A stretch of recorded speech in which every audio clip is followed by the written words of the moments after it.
If you've ever wondered what the bigger picture was around 2020, then tune into this episode. Today, Magenta Pixie shares so much information to help us better understand the spiritual context of what has gone on this past year and how we can best move forward. Magenta has such a beautiful and articulate way of explaining humanity's next phase of evolution. You will not want to miss out on this insightful and wisdom-packed episode. Hi, everybody. Welcome back to the Inspire Health podcast as we continue on with our new series on science, mysticism, and beyond. Today, we get to talk to Magenta Pixie. And Tay and I sat with her for about 2.5 hours going through so many different aspects of what's gone on. So many different aspects of where we're moving to. I mean, Magenta is just amazing. She is so packed full of knowledge and insight. This episode is just phenomenal. We so enjoyed talking to Magenta. What a beautiful soul. I hope we get into so much in this episode. We talk about what the best diet is for ascension. We talk about the benefits and the hazards of plant medicines that we often use, things like ayahuasca or peyote or cannabis. We talk about what big picture has gone on for 2020 and where we're moving towards and how we can best facilitate that movement. We talk about trauma and how to work with this trauma individually and this collective trauma that's coming up for everybody. There is so much wisdom in this episode. I hope you guys really enjoy it. I'd also like to give a shout out to our amazing sponsor, EMF Harmonized, for giving 10% off of all of their gear. Go check them out. They are on our website now. You can just go to inspirehealthpodcast.com and click on the link for getting 10% off Powerful EMF. This is really important technology that helps to mitigate the damaging frequencies from electromagnetic frequencies you get off of your computer, off of your cell phone, off of your tablet and your router. Everybody should have this type of mitigating technology on their devices. If you are using a device, you should have it. It's really just that simple. No different than why you drink healthy water, why you eat healthy food. It's the same idea. So just click on the link in the show notes or on the YouTube video show notes, or go to Inspire Health Podcast and click on the link. But click on the link and then you'll be sure to get 10% off of your order. They've got bulk orders too, where you can get the mitigating technology for your devices, and you can also get the body patches, which I've talked about too. The body patches are a way to mitigate inflammation in the body using a similar technology. So you can put the patches on different areas of pain, and you will see through thermography scans very specific changes in circulation. Get rid of some of that inflammatory condition and start to cool things down and get some relief for body pains. All right, everybody, sit back and enjoy the show. Here comes Magenta. Welcome to the Inspire Health Podcast. Your life is about to get a whole lot better. Have you ever felt like you tried everything and yet still couldn't find the answers or the solutions that you were seeking? Whether you're dealing with chronic illness, physical or emotional pain, I want you to know that your body is the most sophisticated machine on planet Earth. Your body holds unfathomable wisdom. Trust in it and learn from it. Know that there are answers and there are solutions to your specific health challenges. And we will be uncovering all of them here on the Inspire Health Podcast. I'm so excited to be a part of your healing journey. Your transformation starts now. Hi, everybody. Welcome back to the Inspire Health Podcast and to our series as we continue on with science, mysticism, and beyond, humanity's next phase of evolution. Today's guest is Magenta Pixie. Magenta has been in communication with a collective group of light beings or a higher self aspect since 1993. She affectionately refers to these beings as the White Wing Collective Consciousness of Nine, or simply the Nine. Regular meditation and a journey of synchronicity within her own life led to this awakening and connection. Magenta releases her messages from the Nine in video form on YouTube. Since releasing her first message in 2008, she has attracted over 75,000 subscribers, which I think is actually well over that right at the moment. She has worked individually with clients all over the world and is the author of a number of books: Masters of the Matrix, Divine Architecture and the Starseed Template, The Infinite Helix and the Emerald Flame, The Black Box Program, and The Rose Gold Flame as Antidote, and Lessons from the Living Lemuria, channeled books teaching individuals, particularly starseeds and light workers, to find their own sovereignty through the understanding of their own energy systems. Her passion is helping people to move through trauma, embrace the enlightenment and ascension path, and to find their own connection with creativity, divinity, and joy. Magenta, what an honor to have you as a guest for us in our show today. Thank you so much for inviting me. I'm really pleased to be here, and it was lovely to hear you read that out, actually, because it was a while since I wrote that, and it's really nice to hear it back, and you read that so well. And I'm thinking to myself, wow, is that me? I totally feel the same way with bios. It's actually really fun listening to your own bio. I know even what I've done, like if I'm teaching a course somewhere, or if I'm lecturing somewhere, and then someone reads my bio, I'm like, that sounds so good. I'm like, it's kind of like I don't totally connect with that in the same way. But this is actually this is the book that I've been reading the last while, and we'll get into some of the information around this book earlier on. But check out Magenta's books; they're amazing. And this is actually from a book that talks about diet, and particularly the route that this goes. I loved it, Magenta, and that's coming from a background where it's like I work a lot with diet with people, and that as I'm reading it, I was literally reading it and thinking, well, what about this? I turn the page and you ask the exact same question. They're like, okay, well, what about this? I turn the page, you ask the exact same question. So it is really dialed in, and it actually, the way that it resonates makes the most sense to me. So we'll go through that one in a little bit.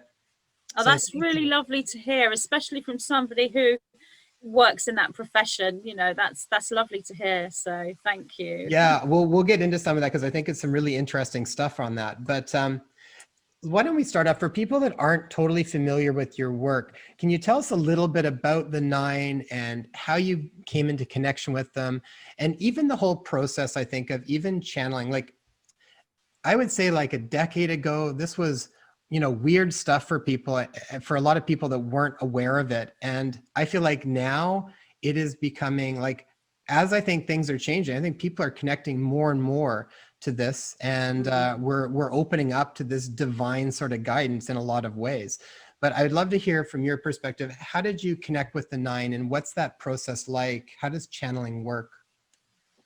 Well, for those people who've got a spiritual leaning, I would say go with the word channeling. But if you don't, if you're more sort of scientific and you think all of this is a bit woo-woo and without any grounding, then forget the word channeling. There's other ways of explaining it. I took some notes because obviously I didn't want to go deeply into something. I have talked about how this all happened before, so I'll be as brief as I possibly can. But after many different things occurred in my life, and signs and synchronicity, I deliberately went into meditation with the express intention to meet what at the time I believed to be a spirit guide. So this is going back to 1993. I believed everybody had a spirit guide or a guardian angel, and that they could meet them and talk to them. That's true, but obviously it's so much more than that. So I went into meditation specifically to do that. And I read a book which gave you a series of meditations that you would follow to meet your spirit guide. And I went into the practice with extreme diligence and dedication. And obviously after much practice, it worked. And I met this spirit guide and started to communicate with this being. I'd have to go into meditation, find him, because he was presenting at the time as a male entity, a Zulu warrior, actually, like a Zulu warrior with all of the tribal presentation. And we would sit and talk, and then I would come out of meditation. At the time I was living with my brother, and he had studied all sorts of different forms of spirituality. Unbeknownst to me, I was completely green and naive to all this. I didn't have a clue about any of it, but he did. So I would tell my brother, this is what's happening to me. And so he knew all of the stuff, but it wasn't happening to him in the way it was happening to me. It did eventually as well with him, but in a different way. So I would come out of meditation and tell him what this being, White Spirit, had told me. And he would then ask questions. I would then remember the questions, go into meditation, get into that relaxed space, get into the zone, find White Spirit, try and remember all the questions my brother had asked me, get all the answers, come out of meditation, tell my brother. And this is how it went on. And then one particular day, my brother was asking me a bunch of questions, and I was trying to remember them all because they were quite deep, about physics and the many worlds interpretation of quantum mechanics, which I'd never heard of at the time. And I'm trying to remember and get all these new concepts into my head. And while I was doing that, all of a sudden, White Spirit was there with me while I was awake. And I wasn't in meditation. Well, that freaked me out. And I said, oh my goodness, he's here. My brother's like, what do you mean? I said, he's here. He's like right next to me. I can feel him. I can see him. And my brother couldn't believe it, you know, and he said, you're doing what mediums do. And I said, I can't believe it. So it was all very organic and surprising. Even though I made an intention to go into this, I was green and naive. So looking at notes to actually talk to perhaps people who aren't into channeling and speaking to spirit guides, when it comes to channeling, whilst you can perceive this as a being outside of you, a spirit guide that lives in some other realm that has all the answers to these questions that you ask, what's actually true, as I've learned over the years through this communication, is this is simply another part of you. It's like being in hypnosis and accessing the subconscious mind or the superconscious mind. And what these beings are now more than one. It's evolved over the years. There are now 9 beings that are with me, and I've even gone beyond that form and speak to pure energy that doesn't even have a body. But what they say to me is, I receive through communication like energy or frequency. It's just like a frequency, like a wave form of intelligence. And when it comes to me, I interpret this through my own physical senses. I interpret this as words, as feelings, as images. That's where you get your clairaudience, your clairsentience, and your clairvoyance. But it's all the same thing. It's just the way the human body is interpreting this frequency. It's actually energy transference. And so that's really what's happening. And what you're doing is, when you're asleep, your subconscious mind comes to the fore while your conscious mind steps back, if you will, because you're dreaming. And when you're awake, your conscious mind is at the fore and your subconscious mind is in the background working away because you are awake. Now, when you're asleep, if the subconscious mind and the conscious mind are working together, both aware equally, you'll have a lucid dream. You'll be awake in the dream. But that can also be done in the waking state. And that is what is channeling. It's simply the balance of the subconscious and conscious mind working together. So it's like you are asleep and awake at the same time, or you are in deep hypnosis or completely awake at the same time. And I know this because my father was a hypnotist. He took me into hypnosis at the age of 11. So really everything that's happening in my brain when I go into meditation at the age of, what was I, sort of early 30s, all this had actually happened to me previously since I was a child. It's the same movement in the brain. It's the same brain patterning. And I remember speaking to my father and telling him what was happening to me. And he was saying, but what is happening? You're saying they're a spirit guide. What is a spirit guide? What do you mean? What's happening to you? What are you doing? This is my father. This is what he was like, you know, bombarding me with all these questions. And I'm like, I don't know the answer. So they came through and said, she is in what you would know as somnambulistic hypnosis. She is a somnambulist and she's in somnambulism. My father said, that's impossible. And they said, it's the brain waves. You don't have to go into a trance to get to somnambulism. Some people can do it while they're awake. That's what it is. So I hope that helps people who are not on the channeling vibe, but would understand hypnosis. That was beautiful. That was great. That was actually, that was one of the best ways I think I've ever heard that described. So, and the thing is like, even when people question some of that stuff, it's like, you know, if you stretch out even into quantum physics, you know, we know there is a collective consciousness. I mean, that's pretty well aware now. We know that we have access to these Akashic records. So it's like, to me, when you're talking about just connecting even with different aspects of yourself, whatever, there's a whole lot more information to be available if we can connect to the right frequency to be able to bring it in. That's it. It's the Akashic records as well. That's what it is. And that subconscious mind, the 9 have explained this to me as having layers, and it's about our own memory. Our memory in this life as in the conscious memory.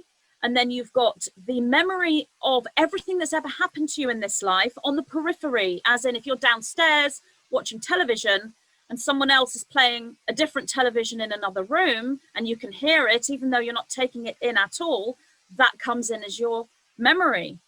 Then there's memory that goes beyond everything you've ever known in this life to, if you will, other lives. And that's a whole other subject, but other, it's like the aspect of the subconscious mind has a wider periphery than you are aware of.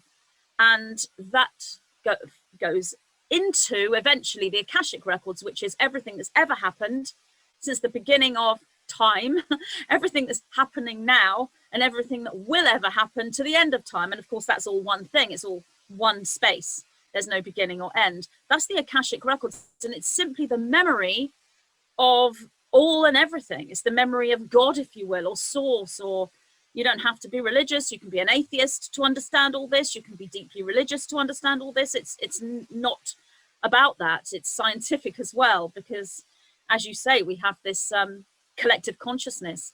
So that's really what this is. It's accessing your own memory, and our brain has to perceive it in different ways. If you're a deeply scientific, mathematical person who understands physics, you're going to get this information in numbers and in codes and shapes that you will understand.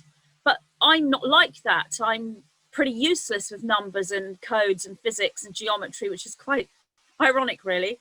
I'm far more sort of artistic in my thinking. So everything comes through in a more sort of airy, fairy kind of way. And what the nine say to that is, she interprets left-brained concepts through the right-brained pathway. That's what they say. That makes so much sense too. I know even like when Tay and I connect with different information, we connect with it in very different ways, even though a lot of times the underlying message, we're actually speaking the same language, but it sounds a little bit different, but the underlying message is always the same. Yeah. In order to help people even open up to connect to this type of information more, what would be some of the best, not really techniques, but sort of guidance that they could have for that? I mean, you mentioned meditation, so specifically for people that are wanting to connect more to this sort of other aspect of information, what are some ways that they can do that? Or can we? Are we all psychics? If we have the natural inclination and the yearning and the desire to be open to channeling, do we all have access to that or not? Oh, that's a great question. Every single person can do this, but many, many people shut this off. They shut off the ability to be able to do this. And it's also similar to talents and skills. So let's say, for example, drama. You've got two children in a drama class. You give them both a script, and they're both going to read the same script. You've got one child that stands up that can barely read the words, let alone bring out any kind of characterization. Then the next child, the same age, reads it perfectly, is in character, and projects to the audience. Then you have a natural actor, if you will. It's the same with everything. It's the same sort of thing with being psychic and making that connection.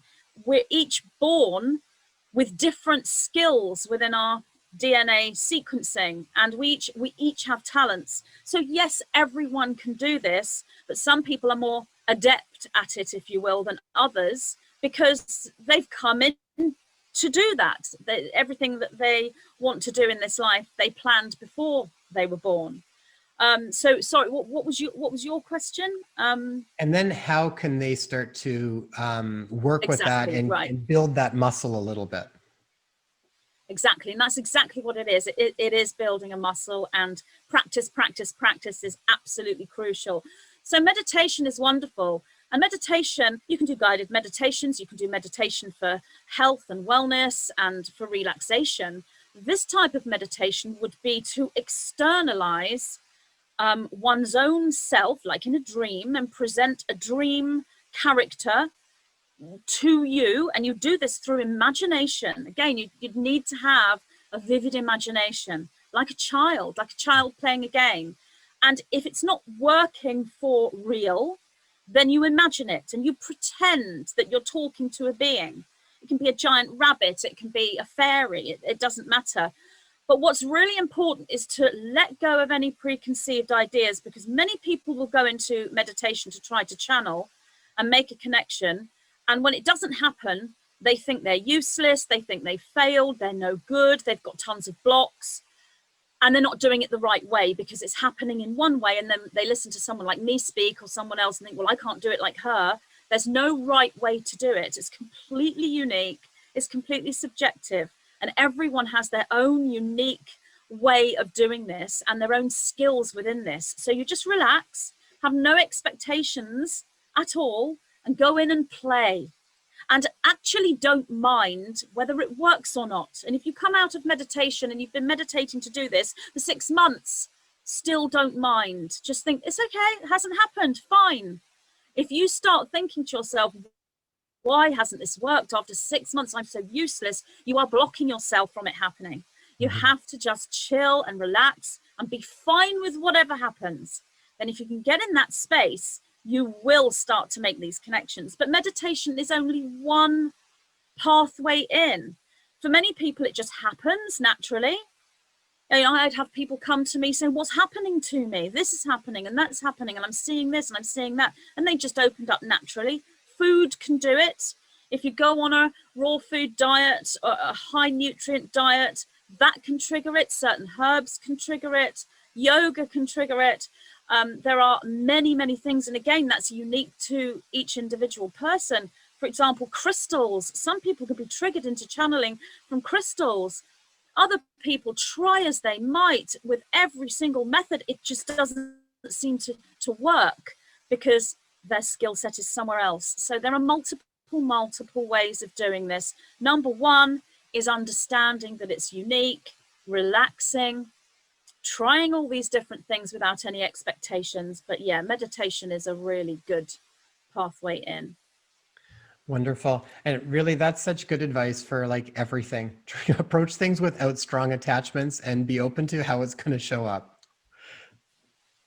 Exactly. Yeah. All right. I think let's get into a few different things. So we've got loads of stuff to talk to you about, Magenta, and we thought, why don't we start off with maybe give us a bit of a recap of 2020 as far as, you know, there's this whole Vision 2020 and what's this all about? I mean, big picture, what's kind of gone on and why particularly now? Why now did everything really start to hit? Yeah, I mean, 2020, you hear 2020 vision. There are clues in everything. Everything is all connected. So 2020 vision is all about clarity, all about seeing the truth. So that's a huge kind of stamp or label on 2020, if you will. But really, this is about making a choice. It's about choosing where you're polarizing as a frequency yourself. So just like the universe is frequency, just like the beings you're communicating with are frequency, so are you. And you can choose your frequency. You chose this before you were born. So you've already chosen the frequency you want to polarize as.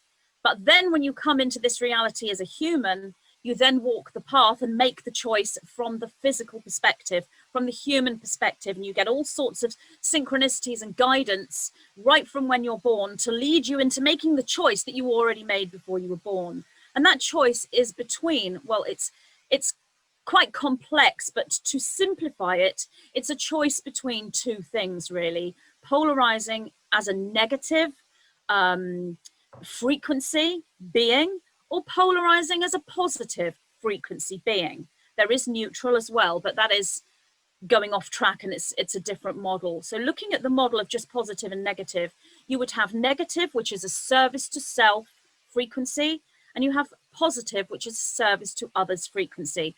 So service to self, you're looking at selfishness, control, your own agenda, furthering your own reality at the expense of others and using others to get where you want to go, if you will. And service to others is about giving to others. In many ways, you can put others before yourself. That isn't really service to others, though. Service to others is self and other as one. It's about unity. So it's about compassion. And you make a choice. That's all part of your spiritual journey.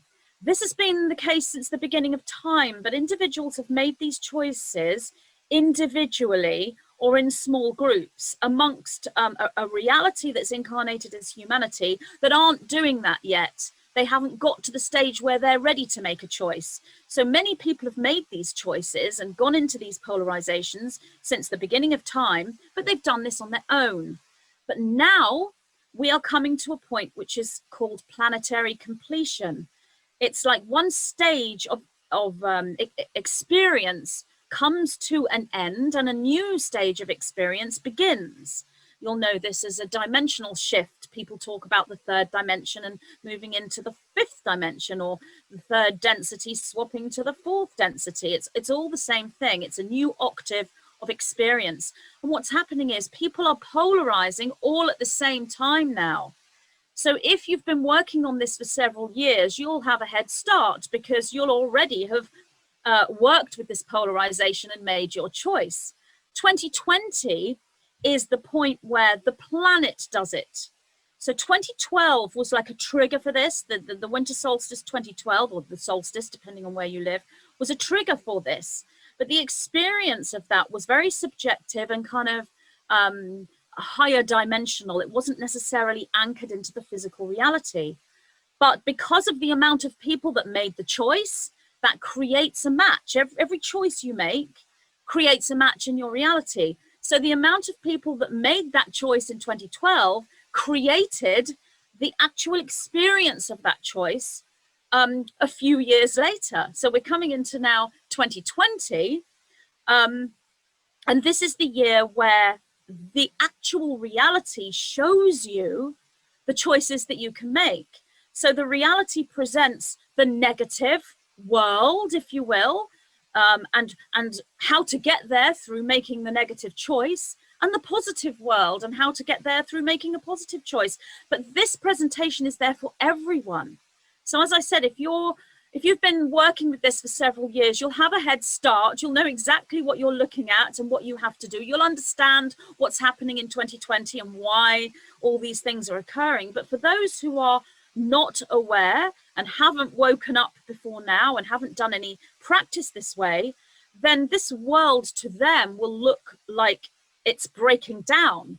It will look as though the world is crashing, the world is being destroyed. It will look like pure confusion, but actually it's very organized. And the only chaos that is within the reality has been deliberately created.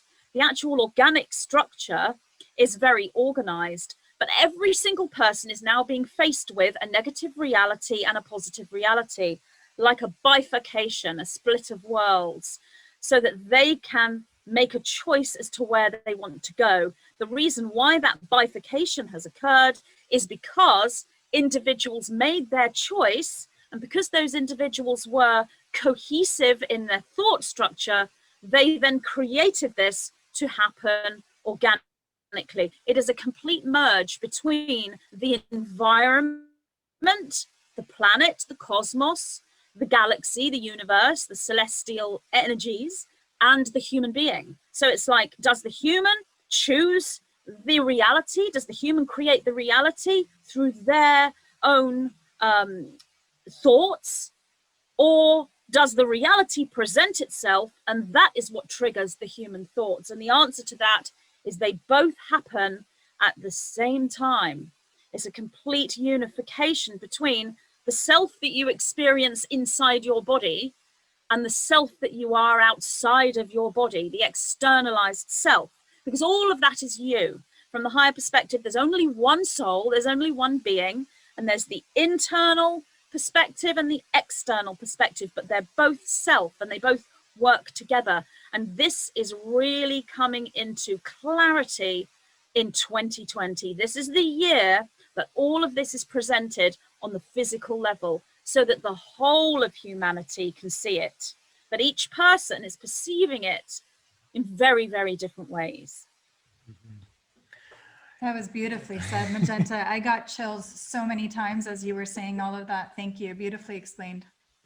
Oh, thank you. So It's not easy to explain such metaphysical and esoteric concepts. So You did it. yeah, I think my one of my pathways is to be able to try to explain these very esoteric concepts in clear ways. That's one of my roles here. yeah, it's one of the reasons why we wanted to talk to you so much, because you do such a nice way of bridging this information. For people then, because what they're going to be experiencing then, and this is what I'm noticing, and it kind of goes with what you said, but there's groups of people that are absolutely terrified, and they really are terrified, and they're not too sure what to do, and they're just waiting feels like the world's going to end. And then they follow everything to a T because that's sort of what they're being told to do, and they're just in a very strong fear state. They're following authority. And then you've got lots of people that I think feel like something just feels weird, but they don't really know what to do, or they're scared to do something or change. And then you've got the people that are on the verge of, like, I think even like excited about what's going on because they see the potential of what's potentially unraveling. So for the people that are kind of in those first two places, because I think the people that are excited, I feel like they know what they're doing. They know where they're going. They get the gist of it. They know where they need to focus on. For the people that are in those places where they really are stuck in fear, and I mean, even when you do know where you're going, it can be pretty easy if you start to direct your focus in certain places that you can get swamped again by what is taking place on the external world. It's kind of like there's these different realities almost. So what can people do when they are really captured up in that fear? Like, what's a good way for them to start to work with it? Because I think ultimately, collectively, the more that there's that clinging to the worry and the fear and all of the sort of quote unquote negative kind of stuff that's happening, in some ways, like, that's going to draw more energy towards that. Is that right? Am I thinking along those right?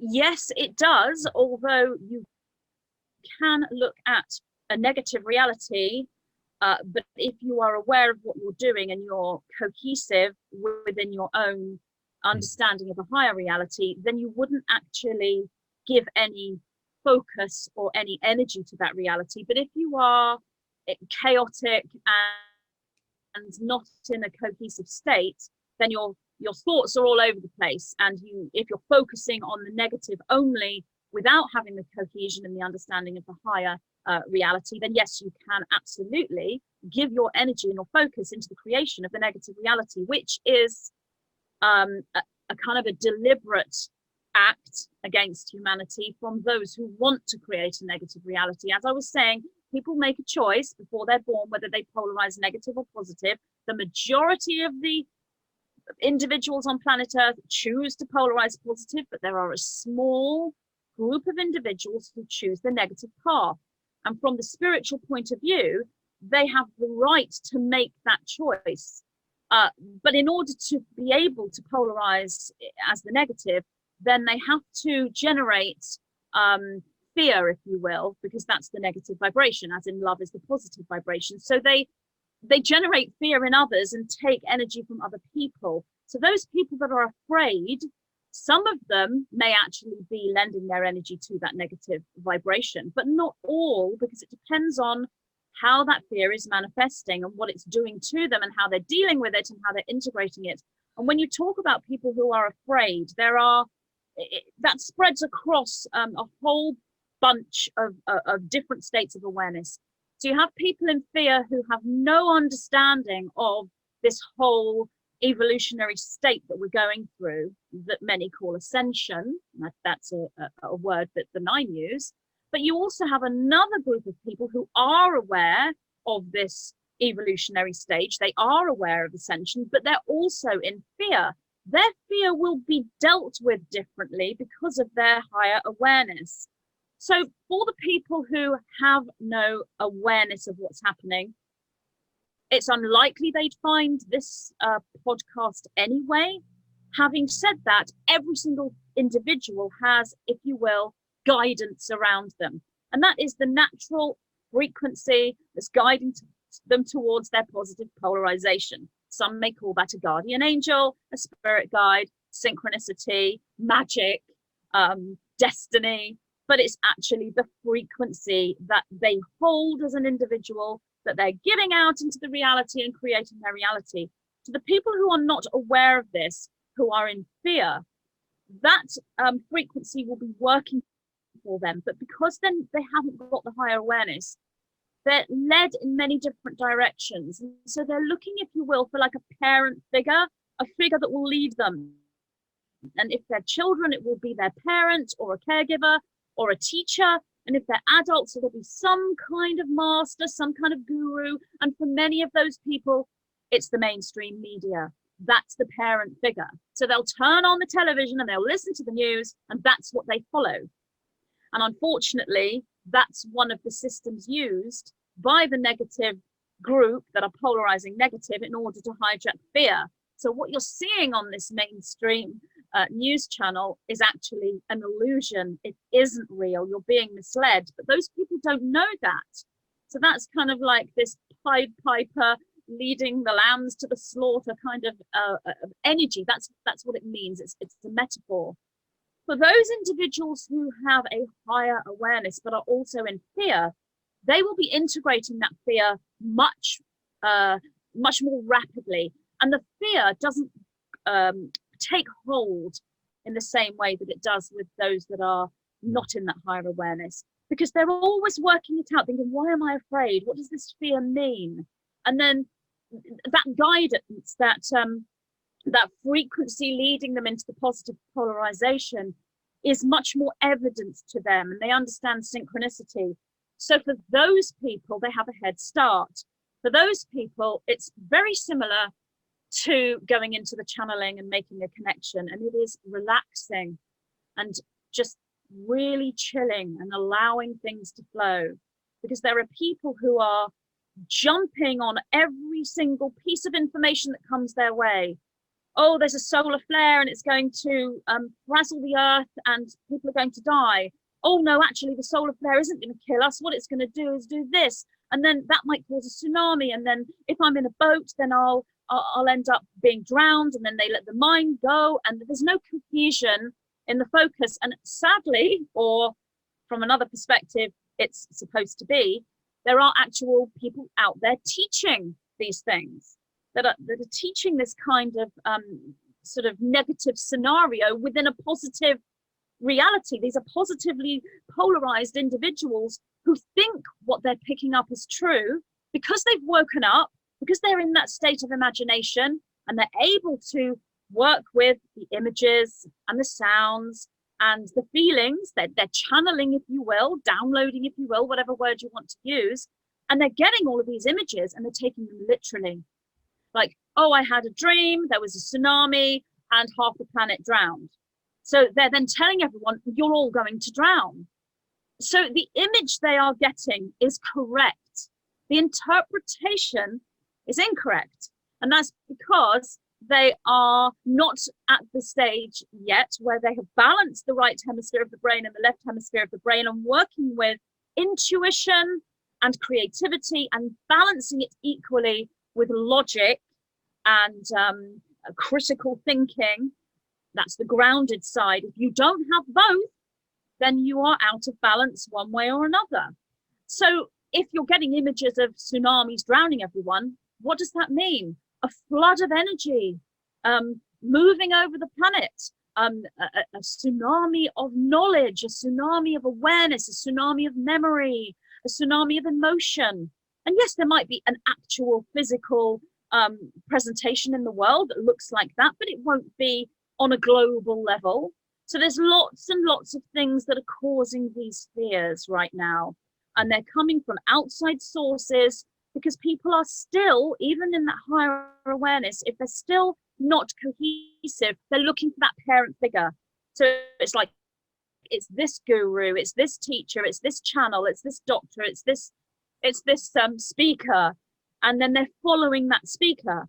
And then somebody else might be following a different speaker, and then those people will have an argument because their speaker is right. But any person who's in a position where they could be perceived as guru like parent figure, like us three, anyone in that position who is in a cohesive state will say repeatedly over and over and over again, don't follow me. I'm simply sharing my perspective. The true perspective is within you. I don't want followers. I'm not a leader, if you will. And they will present that. But what that tends to do is take you into a state of humility and authenticity, which makes people follow you even more, which is great if they are cohesive themselves. So you have these multiple layers going on in this aspect of humanity that are in fear. And those that have the higher awareness, relaxation, taking stock of everything, going with the flow, and learning to balance what's coming in the inner world with what is coming towards them in the outer world, and vice versa, and not subscribing to any belief until they have found this resonance within. That is so, so important, because that resonance within is what will show you what is accurate or what is something for you to take note of.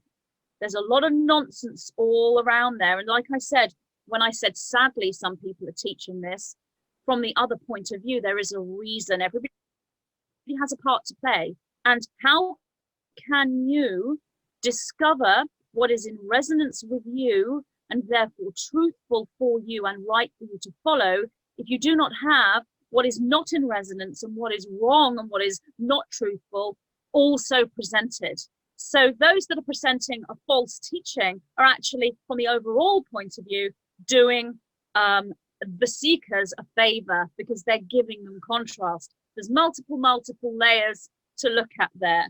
So the number one is to relax, to not take anything at face value. Don't jump on the first thing you see, whether it's mainstream media, whether it's coming from alternative media, or whether it's coming from your own dreams and insight.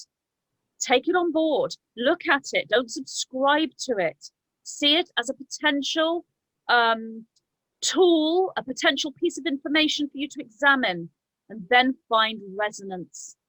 That is what you do first, and then you will know where to place this information. It's like with me, I've been asked, probably I would say well over 100 times this week, what are the monoliths? What are the monoliths, Magenta? Tell us now, what are they? Are they from extraterrestrials? Are they from the negative group? Are they man-made? Are they an art project? Are they good? Are they bad? The thing is, I don't know. I haven't had any information yet. I haven't had any information from the nine about them yet. There's a little bit of information, but it isn't enough for me to deliver. So I am not going to answer that question until I have found my resonance. So in many ways, I may get an answer instantly.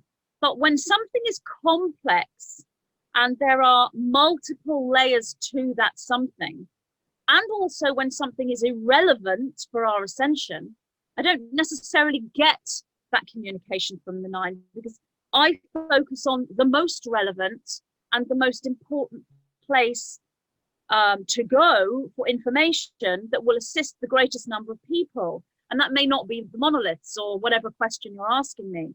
So I personally will wait until I find the resonance and I examine, and it may take me time. This is what people need to do as well. Examine everything. Don't jump on it. Don't take it at face value. Don't react to it, because if you're instantly in fear, you're upset, you're devastated, whatever emotion it may be, that sends you off track and you can't find the resonance. You need to be in a neutral, observer state, an objective state, and a very joyful state, actually, to find resonance. And if you're fearful and upset, you aren't going to find your resonance. Then when you've got there, then you can look at the information. That's really the greatest advice I can give. And I think the next step is, how do you find your resonance? I guess that's the next sort of question I would ask myself. Really. That's the next one that I've got written down here as you're talking. Yeah, I thought it was. Yeah, I mean, there's a very simple method that the nine taught me. So my name is Magenta. So I would say to myself, it's really bodily kinesiology, if you will. The heart and the body is an electrical magnetic frequency. And if you can feel it, it's able to tell you things, because it is everything. You are communicating with yourself when you're looking at something outside of you. Everything is part of yourself. So you're able to feel it. It's just another part of your body when you know that. So if I say, my name is Magenta, what am I feeling when I say it? Now, many people may feel nothing. That's okay. That's not wrong. You haven't failed because you're feeling nothing. Wait, do something else, come back, say it again. My name is Magenta. Obviously, you'll say your name, not Magenta. My name is Magenta. Are you feeling a kind of a balance? Are you feeling something that's just telling you that's right, that's truthful? Do you see a white light? Do you see a line? Are you seeing a star? Have you got a pixie in front of you going, yes, that's your name? Whatever it is, that's unique and right for you. Then if I say, my name is Janet, what am I feeling? Nothing. Or am I feeling that that's a little bit wrong? Do I just know that that's not true? Am I feeling that that's off kilter, out of balance? Do I have a being in front of me going, no, that's not your name? Whatever it is, as I said, and you work with this. This takes practice. You work with your name because it's the one thing that is true to you. If you don't like your name and you are in an advanced state of awareness, you may find that when you say your name, you're going to get an energy that says, no, that's not your name. That's okay too. Find something else that you know is true, as in, I live in this country, or whatever it is. Find something that is true to you and say it, and then say something that's not true to you and feel the difference, and pay attention to your emotions, your thoughts, your mind, and the visuals you have around you. Pay attention to everything. Write it down if need be, and work with it. Then, when you have got a really good understanding of what's true and what's not by working with your name or this one question, then try it with something else. It takes practice. It's like a pianist learning to play the piano. You're not going to play a concerto or a symphony the first time someone hands you a piano. You're going to be practicing for days and months and weeks and potentially years before you're at performance level. It's the same with this. Work with that resonance. Things are happening much faster right now when you do this, because the energy is, if you will, in a higher frequency state. So 100 years ago, you may have to work for 6 months to a year on this to actually understand your resonance, whereas now potentially with the correct aligned cohesive intention, you can do this in half a day, a week perhaps. So the next step would then be to work with other things, and then start working with the big things. This news broadcast, this channeler, this whoever it is, or what bit of information, this article, this video. Then you can start working out what is true and what is not true, and trusting that resonance within. Yeah, I feel like that's one of the most important take-home messages for this video in general, because it's like, I feel like when we really do connect to that inner guidance like that resonance, that's the part that can't really be hijacked, right? Exactly. Because what I've, in my field, I mean, we are inundated with scientific literature, and what I've noticed over the years is most of the scientific literature is crap. It's completely biased in it, and it appeals to only that left brain thinking. And there's so many times I'm reading something, I'm like, what? I'm like, nothing about that sounds or resonates as being true to me. But this is where you can also be hijacked. And in a lot of ways, I feel like this is where people have been disconnected from that gut level of intuition and heart wisdom, because we're being told by authority figures that this is right and what you are feeling is wrong because we have proof. Exactly. And that's been a piece that's driven me crazy I shouldn't say it's driven me crazy. If anything, it's actually even strengthened my own sovereignty around what I feel is actually right, and dialing into that more, because it becomes so obvious when I see something that just doesn't fit right. And then it's Yeah. nice when you can also find that those things get debunked in different ways that, people sometimes like to see for their own sort of proof. But Yeah. even the word proof is, to me, it's like the most proof is really what ultimately connects into this area for myself. Absolutely. You really do need to let go of the desperation for proof. Proof is great if it's truthful and honest, but proof is open to hijacking and proof can be falsified. So many people will look for proof, but when you take it from the other perspective, there are individuals who follow their heart and their gut feeling and ignore proof, and yet the heart and the gut feeling is out of balance. Yeah. And so this is what gives the, if you will, New Age movement a bad name, because you have a lot of people who are like, well, this feels right to me and that feels right to me, and it's completely off the planet and completely nowhere near grounded reality whatsoever. So it is very much a balance of the two, which is the right hemisphere of the brain, the intuition, balanced with the left hemisphere of the brain. There has to be an understanding of both and a working with both. So you can take proof, but don't take proof without intuition. And don't reject proof because your intuition is saying that that proof is wrong if you haven't balanced your intuition. Then you can look at proof. And when you're in that cohesive state, then you can say, this proof is a lie, this isn't accurate proof. But when you get to that stage, you can then look behind that proof and think, there is actually some proof out there for this. I can see it. I don't know where I can find it, but I know it exists. Or you may even get to the stage where you look and think there is no proof on this planet whatsoever for this truth. And because we're dealing with esoteric, metaphysical, otherworldly concepts, there are many truths that there's no proof for. And that's part of this search and part of this journey and part of this whole 2012 choice-making bifurcation reality. It's about letting go of externalized presentation and moving within and trusting within. And in my early days of working with white spirit, they used to call this inner proof, because there was no proof for what this white spirit was telling me, but I had to learn about resonance, and they called this inner proof. So it's working with everything, but it's being logical and having this sort of critical thinking, connecting the dots as well. Like, for example, the monoliths.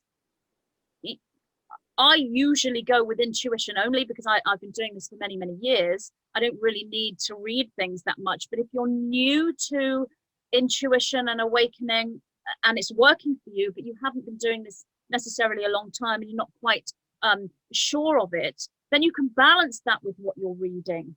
And as you said, you can read things and you can think, this just doesn't seem right. It's like 20% of it's true, but all of this other stuff is added on. It's all left-brained. Where is the actual depth to this, the actual truth behind it? And the reason why most of the scientific literature and the historical literature and all the other literature, it's deliberate, because those few individuals that are polarizing within the negative path, if they were to give us truth, they wouldn't be able to polarize negative, because their path is different. It's not about giving to others, it's about using others for their own benefit. That's the service to self. So they're not going to give truth to others.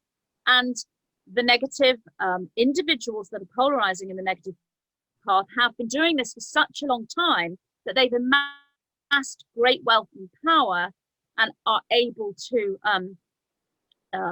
use many different systems to control the other humans. So there's a sort of fight between good and evil going on this planet, if you will, as it says in many religious texts. That's all true if you take it from that perspective. But really, this is a negative and positive frequency working itself out.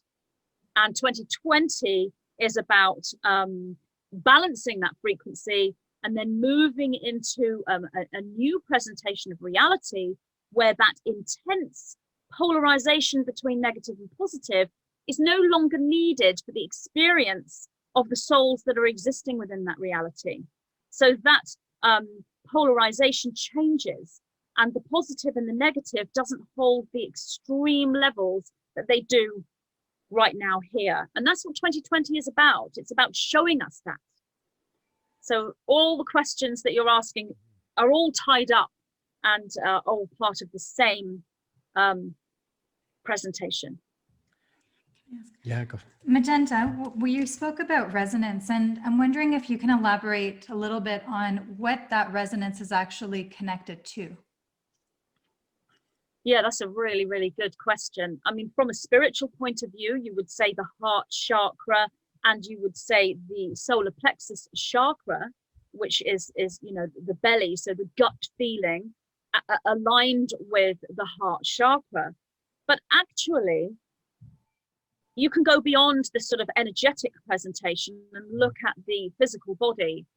And there are, I'm not a biologist, and this is something way out of my own understanding, but from what the nine show me, there are certain structures within the brain, the heart, the digestive system and the gut, and all the nerves, and these work in ways that most people in traditional medicine and biology don't understand. It's because it uses a pathway that is not seen in microscopes. It's like light, and it's a quantum aspect of the body.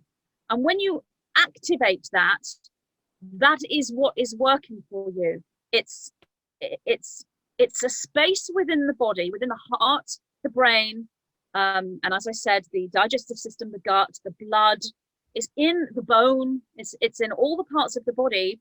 But because it's quantum, it's a particle that exists in more than one space at the same time.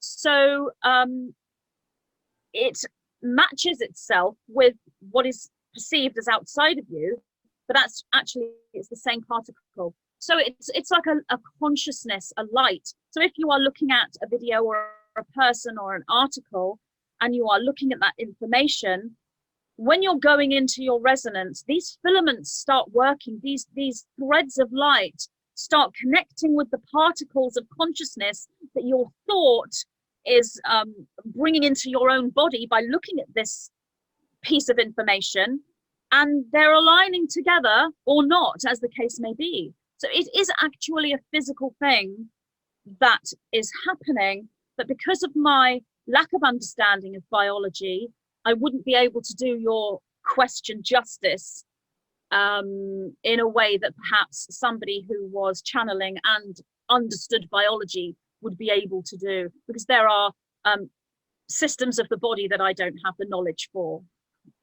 Thank you. So as far as within the body, you're mentioning, I think we've heard this from some ancient tribes as well, where they talk about our brain actually being first in the gut, then the heart, then lastly in our head. And so where is that connected to? Like, where are we getting that inner knowing through the connection to something out there, that we're able to then process that information and deem it to be true or not? Amazing question. That wasn't on the list, was it? No. No, it's really good. So I would not say from the information I have from the nine that it's a linear thing, whereas the brain is in the gut first, the heart second, the brain third. From what I'm seeing is it's all happening at the same time. In a biological sense, this would be a chemical messenger system. So I presume within the DNA and the RNA, which I really don't know anything about, but I know that there are chemical structures within the DNA that make like letters. That there are letters that scientists and biologists use to categorize DNA. So that's kind of where it comes from. And the nine call this flame letters and fire letters. The DNA has like a language. It's like a cosmic library. Now, what is also interesting regarding your question, and I don't really understand this, but the nine have said to me many, many times, we are neurotransmitters. We use peptides in order to pass messages. They call this the crystal river, which is actually the Schumann resonance. The Schumann resonance within the planet actually runs through our body as well. It's like a meridian system of these lines of energy, and this runs through our body. They call this the crystal river, but in the body this would be like this neurotransmitter pathway where messages are passed electrically through the body, and they give off these different codes. And if the body isn't working well due to the mind, the thoughts, the lifestyle, the diet, or any kind of illness, then there can be problems and blocks with that pathway. If somebody is in balance and in health, then that pathway is working really, really well. However, having said that, people can be unwell and trigger these pathways in even stronger ways than people who are healthy. It isn't just about illness. So yes, they say we are neurotransmitters. The other thing they say to me is, and the reason why I got this information actually was I was talking to somebody who had no idea what I was talking about, but was trying to understand what I was doing. This person had taken recreational substances, mind-altering substances in the past, and so had certain experiences in that journey that they would just know as a trip, a bad trip. So because they had that knowledge, the nine were using that information to explain to this person what they were. And I didn't know any of this. It kind of freaked me out at the time, actually, because I don't like anything to do with mind-altering substances. But what they actually said was, we flood her body with this psychotropic chemical when we are in communication. Now, this was quite a few years ago, and I've since spoken to the nine, and I now know that obviously there is a chemical within us, within our body, within the pineal gland. It's very similar to DMT. And when the nine are communicating, so they're neurotransmitters, they're working with these peptides, this crystal river, this messenger pathway, DNA, RNA, but they also are DMT, or rather they are the reaction to DMT. And DMT, and it's not actually DMT, is very, very similar. It's slightly different, and it's a quantum version of it because it's outside of just your body, but it is in your body. So that moves into a very high level in my body when I start to speak to the nine. But because I've worked with them for so long, I can switch it off and turn it on at will. So when I decide to turn it on, my body is just flooded with this stuff. And then when I want to turn it off, it shuts down. That doesn't happen when you're a beginner. So this is why when you first flood your body with this stuff and you're channeling and opening up, and then somebody comes into the room who isn't like you, you'll instantly look at that person and see that they're different, and it'll freak you out because you're in a different space, and you'll think, can they see where I am? And you can't come down from it. And that's what's called being ungrounded. And that person will be, what's wrong with you? And then you get all paranoid. That's normal in the early days. That did actually happen to me in the early days. It takes practice to switch it off, because what it is it's a flood of chemical. And so you have to work with it. And it's interesting that we're on this subject, because with 2020, one of the choices that we are making is, do we move forward and evolve organically, which will be with this organic chemical, allowing this chemical to flood our body and allow us to be at one with our environment and with the universe? Or do we shut that chemical off? Do we shut this ability off? Do we close this messenger system down and no longer connect with this crystal river? And then we find an artificial way of doing it. These are the choices. And one of the things that is a representation of that choice is what I call the Maxine. It rhymes with Maxine. I don't often say the word because it can be flagged, especially if you've got your videos going on certain platforms. That's one of the choices. But that's a very literal interpretation, because there's so much more. When you're in that state and you've made that positive choice, you move into a creation of your own reality. So that doesn't really come into your reality. Also, there are those that are going to make the choice because they think it's the right choice, but another part of their body is leading them elsewhere. So things will go wrong for them. They'll try to take the vaccine and their appointment gets cancelled, or it gets muddled up with somebody else, or their car breaks down, or, you know, there's so much and so much complexity, but that is one of the choices. And the positive polarization choice is about learning to flood the body with this DMT chemical more and more and more. We are allowing this to come into our bodies in ever increasing ways. But what we have to do is learn how to hold it, because if you have too much of it too quickly without learning how to assimilate it, you get what's called burnout. It floods the body too much, and then you are drained afterwards, and can have like a sort of a paranoid or ungrounded experience. So we are learning in balance, which is why I have said relax, chill, take a breath, you know, go with the flow. There's no right way or wrong way to do this. This is something the Nine have guided me with since day one, because I very much have a tendency to burn out, because in the early days, I could get very, very excited that it was White Spirit at the time would show me a concept. I would then realize the concept, and the first time I realized the concept, I'd literally freak out and I'd be like, wow. And then I'd go completely ungrounded. I couldn't close this chemical down. I didn't know what it was then. And I'd be walking around seeing lights, you know, and that isn't good when you're doing your shopping and you're trying to pay your bills and you're driving a car or you're having a conversation with someone. And I'd be off. That's what's called being a fluffy bunny or a space cadet. But it happens to you. It happens because this isn't easy. You are navigating enlightenment, which is a growth from a carbon-based system to a crystalline-based system. Your DNA is completely changing form. So it takes time. But as I said, now in 2020, the energies are more conducive than they were sort of 20, 30 years ago. So this sort of wow factor is what I would call it.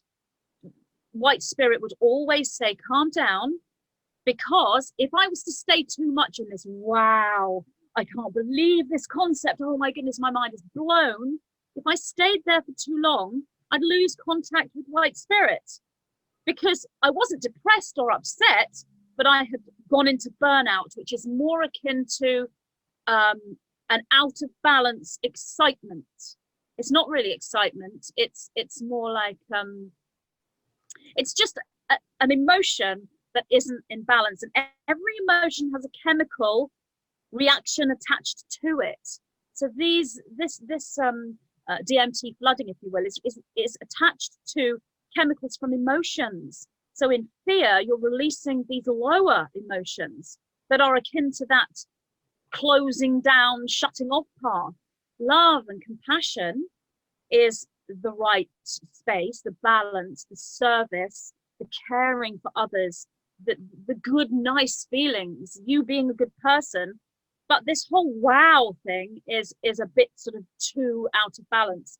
So you have to just get that space right and stay in that central point. And it is a merge between the observer perspective, being neutral, observing without actually having any emotion, and at the same time having this pleasant, beautiful feeling that feels very much like euphoria, bliss and joy in a nice balanced flow. That's the place to be. And when you're there, that's the crystal river, and that is your discernment, and that's your alignment, and that's your ascension, and that's that positive choice that we're making in 2020. So that is part of all these chemicals in the body. So I hope that's answered your question. I don't know if it has, probably fully. Yeah, But, that's beautiful. I actually think even as you were describing what that feeling or what that state would be like, I thought, well, we're actually in that state when we spend time in nature. Yeah.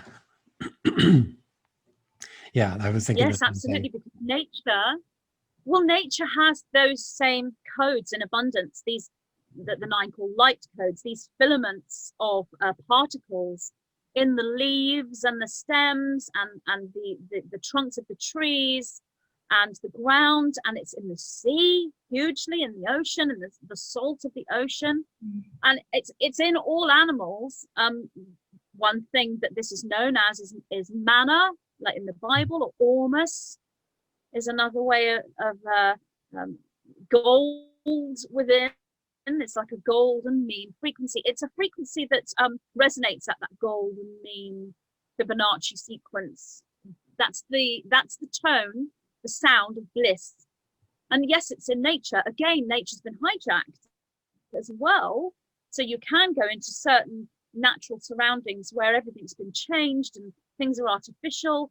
If you can get out in unspoilt nature, or nature that's been cultivated by people with an awareness and an understanding of natural order and natural shapes, your whole DNA merges with the environment that you're in, which is why people call these places sacred sites.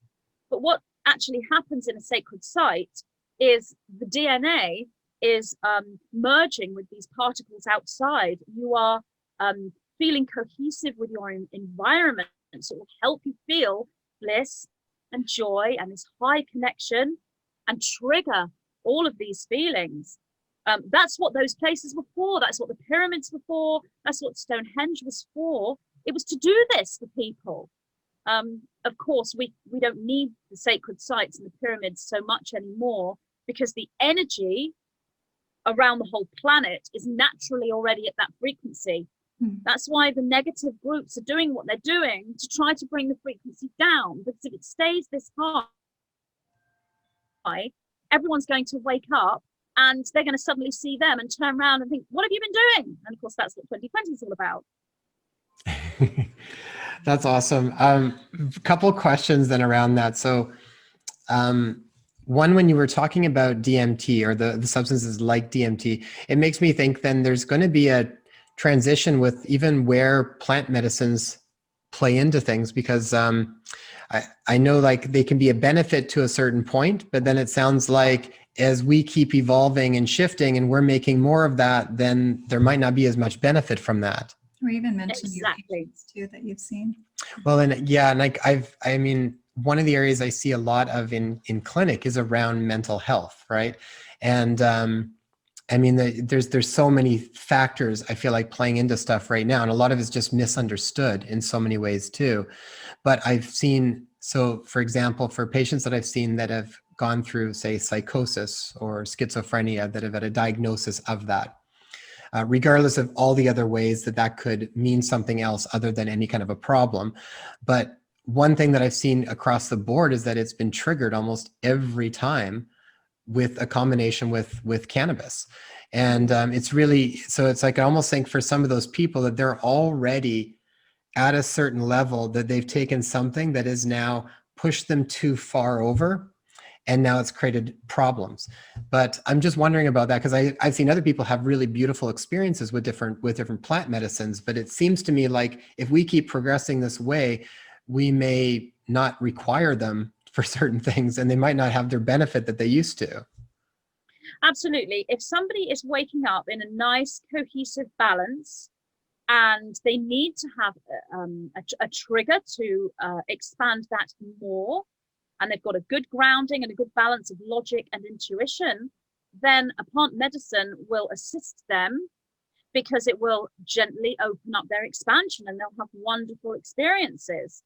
If somebody has already reached a space where they have enough of that chemical in them already, and they're already doing this naturally, to actually then step in and take a plant medicine is going to give them burnout and push them too far the other way. And often the result of that will be an anxiety. So you're tipping out of that beautiful resonant flow into an induced sort of cross between excitement and fear.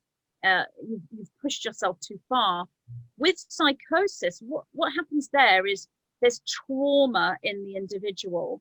so much trauma, and that trauma has not been unraveled and dealt with, and then that person begins to activate and wake up spiritually and activate that DMT chemical and all of those things, yet the trauma's there too. So what actually happens is everything is magnified. When you flood your body with these chemicals, whether it's through spiritual experience or through plant medicine, what that does is amplify everything. And unfortunately, that then amplifies the trauma because it hasn't been dealt with, and the body wants to deal with it. The body is constantly saying, deal with this, deal with this. But if it's so bad, the body as a protective mechanism, I'm sure you will know, will hide it. We can't look at this, it's too traumatic. It's going to harm us, so we're going to tuck it away. Then you flood the body with these chemicals through meditation, spiritual awareness, or plant medicine, and out comes the trauma before it's ready to be looked at. So there's all these different ways of this chemical, wherever it's coming from, and how it can work with the person. So the person needs to be already in a balanced state, working with the logic, the grounded, critical thinking, the intuition in a nice balance, a good place, and then they'll have good experiences from plant medicine. Or it may be that there's a health condition that they need to work with and they'll have good experiences. That person needs to be working with, we were speaking of resonance, one needs to look at the plant medicine or the spiritual activation and think to themselves, is this right for me to do?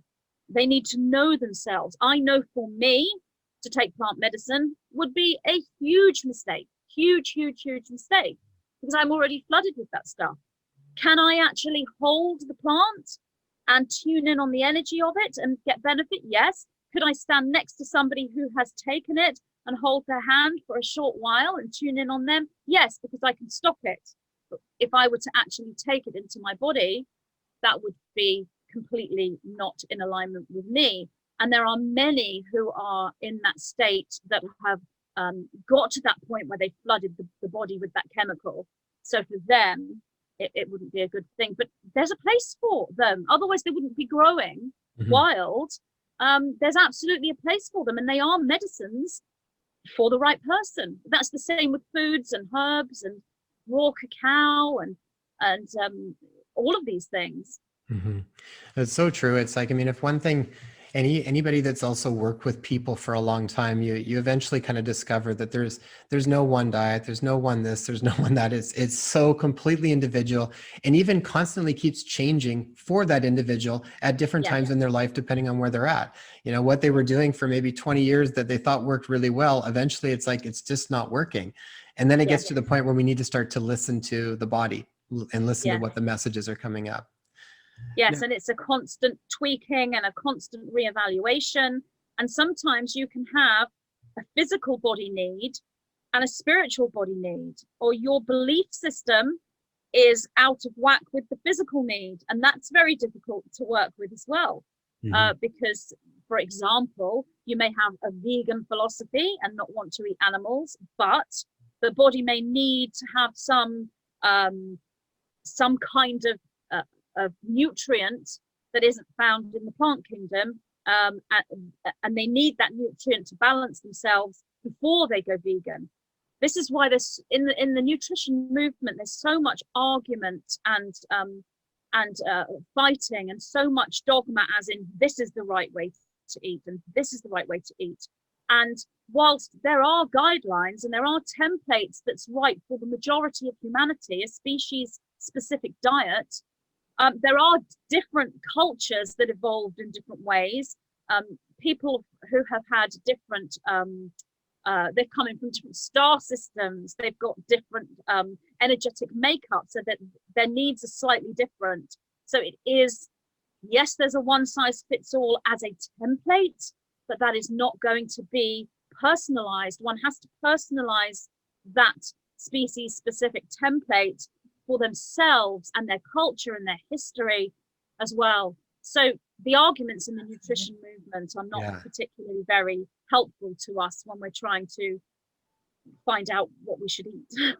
Well, and I feel like all of it's still just information to kind of get us to have to come back and pay attention to what works for us and honor that so much more, rather than just assuming that something else makes sense. You know, it might be a good idea to, because it makes sense maybe on a certain level, then try it out and then see how it actually feels. But I think that's the key point, is how does it actually make you feel? And is it working in your life? You know, like when I was reading your book again, this one, the one that breaks down some of the diet, the lessons from a living Lemuria. I mean, there were so many parts that even made me, I burst out laughing at one point, because it's like they were talking about a traditional Lemurian diet. And it was like almost like a fruitarian in a lot of ways, like a lot of fruits. And then they were even saying like one of the most potent ones was citrus. And it's like our 3-year-old, we jokingly, she eats fruit all the time. She wakes up in the middle of the night wanting fruit.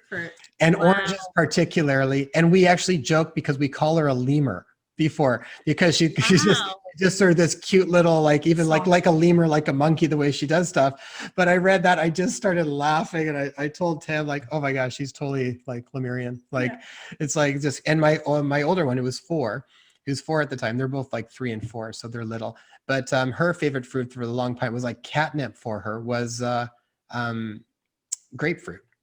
You know, and it's like it's just so funny. And it's like even my concept around what I thought from a very strict nutritional perspective, it opened up a lot of different doors for me to think about it, because it so depends on just where you are vibrationally with different things. And what I would do in clinic, because I would see a lot of patients that were vegan, and I'd run through different tests that we could at least measure for. So things like, you know, basic nutrients like B12 or iron, or some of these things that sometimes can be low or not absorbed as well. And then things like conversion of fatty acids, which you also talk about in your book, which I thought was great, because that was one of the questions I had, because I would find some patients did totally fine. And I see couples coming in eating exactly the same diet, and one was thriving on it and one's body was falling apart.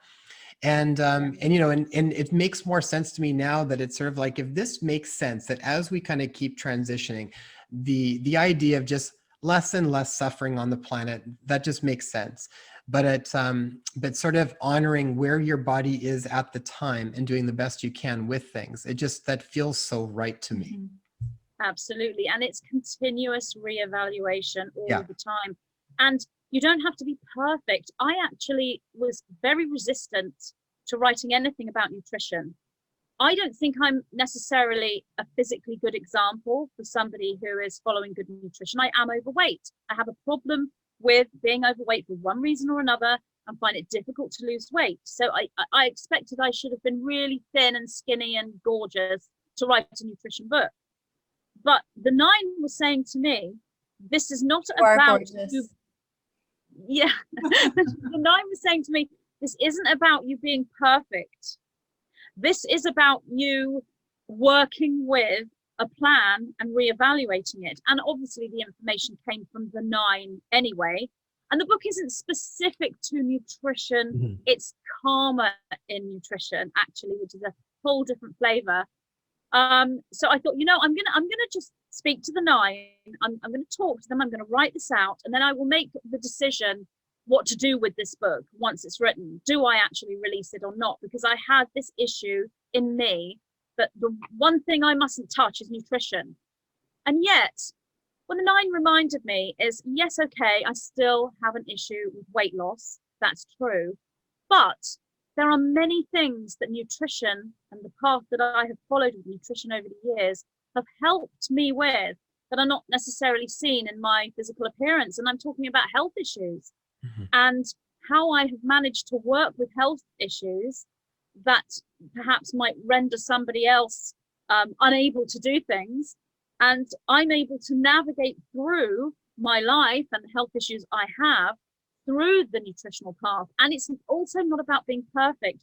Sometimes I'll go 3 or 4 days and I'll think, I haven't followed the 9's information the last 4 days. I've just been eating, like, you know, gluten-free bread with some, you know, mock meat inside. I am vegan, by the way. And I'm constantly evaluating that. I'm not saying it's the right path, but it's right for my philosophy and beliefs and vibration. It may not be right for me physically. That's something I am still evaluating. But then I'll think, well, I've just had some mock meat, which isn't in the book. You know, doesn't the 9 haven't said eat that, and some gluten-free bread, that's not in the book. And then I stop and catch myself, and I have to go back Go back again to the species-specific diet, the Lemurian diet that the 9 are talking about. Go back to nature. Look at what I have in my house. Where's my fruit? Where's my vegetables? Where's the nuts and the seeds and all of those things? So it's not about being perfect. It's a journey. And I think in the nutrition movement, there is so much accusation against you, and so much guilt can come about within a person who's trying to find a path. And I think that those arguments and that accusation and those guilt feelings are detrimental to finding the path. Having said that, all of this information is obviously there because this is a year of 2020 vision, and we are having a deluge of information on every single level. So the 9 took things back to a very simplified form when they spoke about if there were to be a species-specific diet for an ascending individual, for starseed. The diet's different for those who have taken a different path, who are not wanting to polarize or ascend. And then there are different forms of ascension as well. So the basic template was this simulation or copy of what the Lemurians ate, because the Lemurians came down from a non-physical vibrational existence into a physical. So they had to come from light and ambrosia as their sustenance down into eating liquids and then solid foods, and that's how they densified. And then eventually they would no longer be vegan or vegetarian. That's how they were densifying down into 3D. We're doing the opposite if we are ascending. And where are we in our ascension process? And what kind of ascension are we going through? There's no judgment from the 9 at all about what anyone eats or what dietary plan they follow. It's literally, the book is literally a tool for guidance for those who want to understand what foods will do to your vibration and how you can work with those foods and still have a higher vibration, or whether those foods aren't actually going to affect your vibration. Are they going to hinder your ascension or not? That's really what the book is about. And I think there was a lot packed into it because it's a fairly small book. And I think what resonated with me so much is it was very digestible in the sense that it did feel like zero judgment on anything. It was just, here's what we're having to say. You'd ask awesome questions regularly throughout the book, which fine-tunes so many questions, like even from people that have more of like a scientific basis on wanting to understand certain things. It made so much sense. And it's like, for a book that kind of, like I totally agree with you, in the nutrition field, it's like, it's so polarized and there's a lot of judgment and guilt that people feel around diet all the time. And to talk about the breakdown that you talked about specifically, and to have it in such just a nice neutral way, it was just so easy to read, where a lot of times you don't want to read certain books because you're kind of feeling judgment as you're reading them. So, but that never came up once in it. So I think like it's a great book for people to read to understand the best diet for the aspect of starseeds and ascension, for sure. And they're real questions. They came from my social media page, from people who I posted on there, and this deluge of questions. And eventually I just thought, this is ridiculous. I'm just constantly on social media. I just as well write a book here. So that's when I took the questions and I thought, right, let's put this into a book for everyone. So I'm very grateful for the individuals who asked the questions. Yeah. Yeah, no, they did a great job. One thing I did wonder about is it talked about particularly with light codes, and you had mentioned light codes earlier, and they said that light codes are in the raw plant material. Are there no light codes then when people start to like I'm thinking like especially where we were more in like Ontario, we were in, like, when it gets cold, it's cold. So it's like you go through a big chunk, like about 6 months out of the year where it's, it's winter, snowy a lot of the time. And so to have like raw, foods, in some ways, when I think of it, even from like Chinese medicine perspectives, and even what I'm generally drawn to. I'm not drawn to like a salad in the middle of winter. I want like a soup or like a hearty root vegetable kind of stew or something along those types of lines. But then I was interested around that. So do all the light codes disappear when they get cooked, or how does that work? I feel exactly the same as you. I mean, I'm in England. I mean, you can't get colder really. And I don't want to eat a salad in the middle of winter. And I love stews and casseroles and soups and things. Sadly, the light codes do diminish with heat. Like the raw foodists will say, the 9 are confirming that. They don't necessarily disappear. It really depends on how far away from the original form of that food that food has moved. So if you're taking, say, a potato and cooking a potato, yes, the light codes will diminish, but they're not going to disappear entirely. Not that potatoes have them particularly in abundance anyway, but not the greatest example, but they're not going to disappear entirely depending on the method of the cooking. So, I mean, if you're sticking them in the microwave, you'll hardly have any left, because that's not really a conducive way of cooking. But if they're put into like a stone oven or cooked in you can get crock pots where they're cooked and they retain the heat, they're going to diminish, but they're not going to disappear entirely, because that potato hasn't really been changed. Whereas if you go to the chip shop and get a portion of chips, that's been changed, it's been fried in oils and fats, so it's gone further, it's gone more steps away. Raw foods do hold the highest form of light codes, but there are also some indigestible aspects to some raw foods. So things like beans hold light codes, but they do diminish. But then there are some raw beans where the indigestible aspect is higher than, it is more likely to harm you than the light codes are going to help you. So some foods need to be cooked to be eaten, unless you're one of those individuals that only wants to eat foods that you can eat raw, and some people take that path. Things that have been like preserved in sugars, like say take fruit. Now frozen fruit, that preserves the light codes because it's still raw. And if you were to take frozen fruit and then cook the fruit, if you're cooking in certain ways, slower cooking, you'd still retain some light codes there. But if you say eat tinned fruit, there really aren't any light codes left in the tinned fruit. It's the same sort of thing as enzymes, but really what the light codes are is manna or ormus.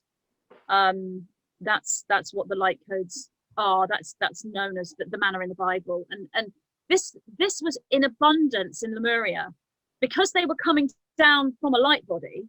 Then so was the environment. So it was a freshly formed environment in matter, and the light codes were everywhere. But obviously, as the density of this planet densified down into 3D, the light codes diminished as well in the foods that the humans were eating. So yes, they do diminish. I'm trying to think if there's anything you could cook that would keep a high level of light code. Coconut oil, coconut products. Yeah, I think that's probably in the book. That they don't diminish. They actually don't diminish no matter what you do with coconuts, unless you're turning it into some kind of sweet and adding things to it. But keeping it in its natural state, they don't diminish. And I think mushrooms also were fairly good at holding the light codes, even if they are cooked. So it's about how much are you changing the food. It's not necessarily about the food being raw. And there are other ways of getting light codes. You don't have to get light codes from food. Light codes come into your body from flooding your body with that chemical as well. And they're in nature too. So you can absorb them through the skin as well as through the body and through the mind and through the consciousness. But if you want to go through ascension in balance, in the in the way that is offered to humanity, in the way that is for your highest good, Stargate ascension, accelerated ascension, then you would need to get your light codes from every source that you can, as often as you can. But again, you wouldn't rush it. You don't want to burn out. You want to do what's right for the whole body. And you're not going without the physical body, you're taking the physical body with you. So if there's something in the physical body that still needs to be worked upon, then you wouldn't rush off into a raw food diet. You think, well, hold on, maybe I need this. Maybe I wouldn't be vegan. Maybe I need to do this and that. Or I need to see a functional nutritionist. I need to have blood tests taken. I need to see what I'm low in. There's all these different levels that you have to work on. But yeah, light codes do diminish when they're cooked, but they don't disappear entirely if the food is still in its original state. Okay. And get them from other places. So nature, you get light codes, you get them from their diet. Yes. Where else can you get light codes from? Well, they are in thoughts as well. Certain thoughts that are high vibrational, and they can be presented to the pineal gland, which is a receiver of image and a projector of image. The crystalline aspect of the pineal gland makes thought reality, and vice versa, makes reality non-reality. It works as a gateway between the two worlds. So certain sigils, when worked with in balance and meditated upon, can create a reaction within the pineal gland, within the emotion and within the thought, and generate your own light codes. Eventually, people can move into a pathway if they're taking that positive polarization now in 2020, and they're moving into Stargate Ascension and going forward, either as self or within a reincarnational path. And the reincarnation is actually different. It's not the reincarnational wheel that you have no say over. It is a choice that you make when you take that path. Eventually, you can get to a point where you don't actually need to take food, and that's the Lemurians. They came down, but they still consumed when the minute there was some form, even if it's non-physical, some form outside of thought would take in sustenance from the environment, but it would just be a light transference, and then it would come down, and that's the ambrosia, the frequency, the golden nectar of energy, and then it would be liquid. So that would be the next pathway. But again, this is something that is a long way off for a great many people. Mm-hmm. There are people here now that live as breatharian, and I would personally say that the amount of breatharian individuals that are actually surviving and taking in light codes from their environment and generating it in their bodies naturally are extremely rare. These are rare individuals. Most individuals are nowhere near that level, but they do exist.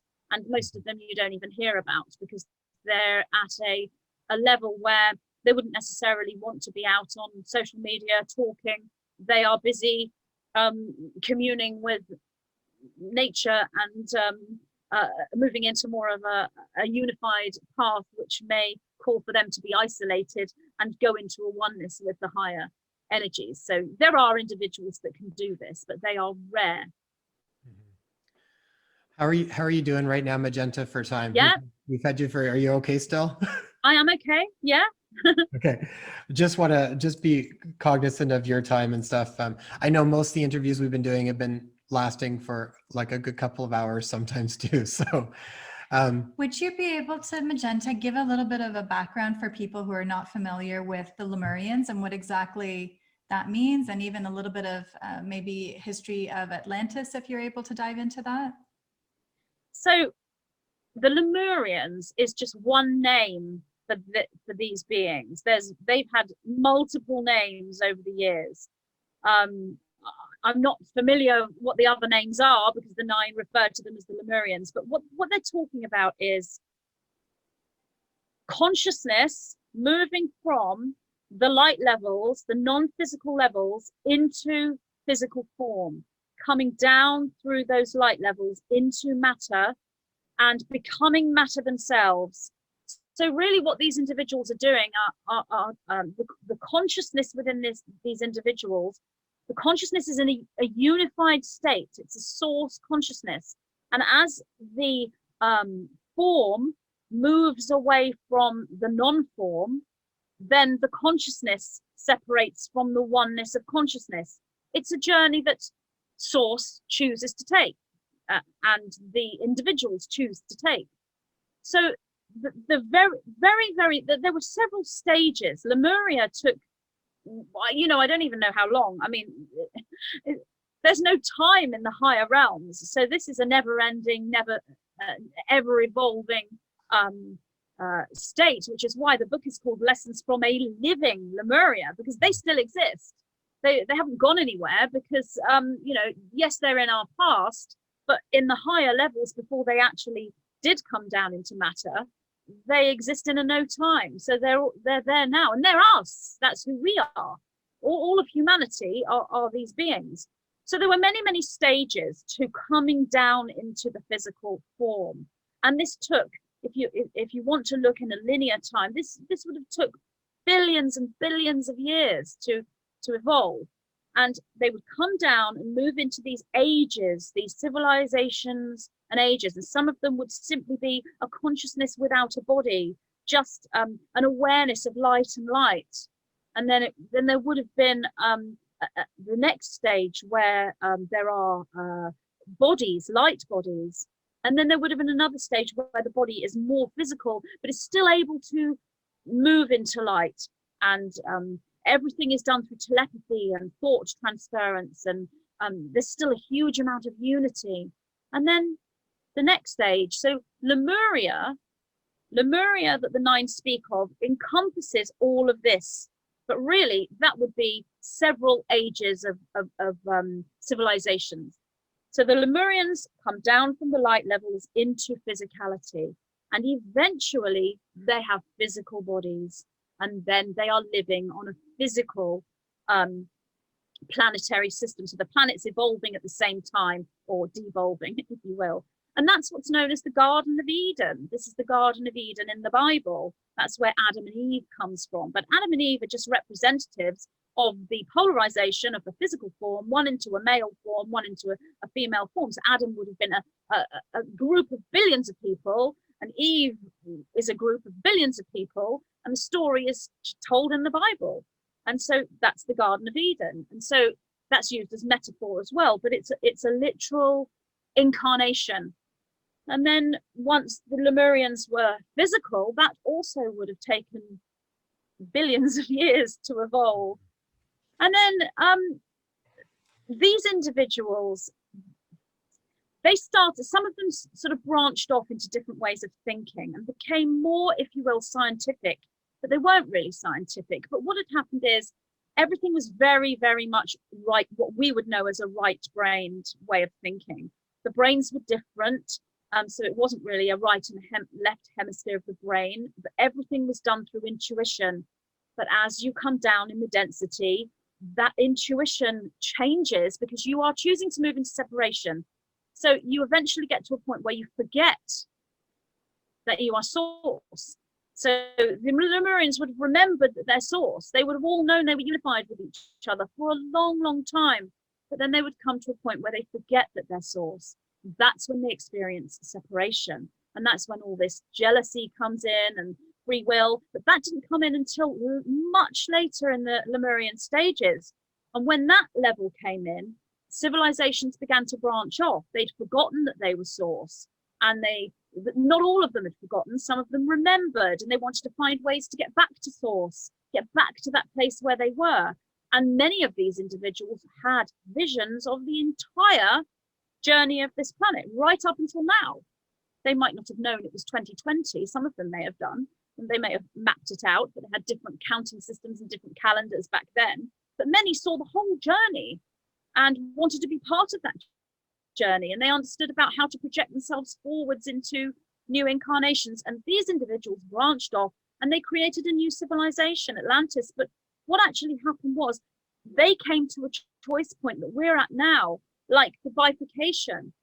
It was like a change from one dimension to another. And there's a moment when, even though it takes many years, it's a time period. The time condenses. So instead of something evolving over millions of years, it evolves in, say, a decade or 30 years. Everything condenses into this much, much smaller time period.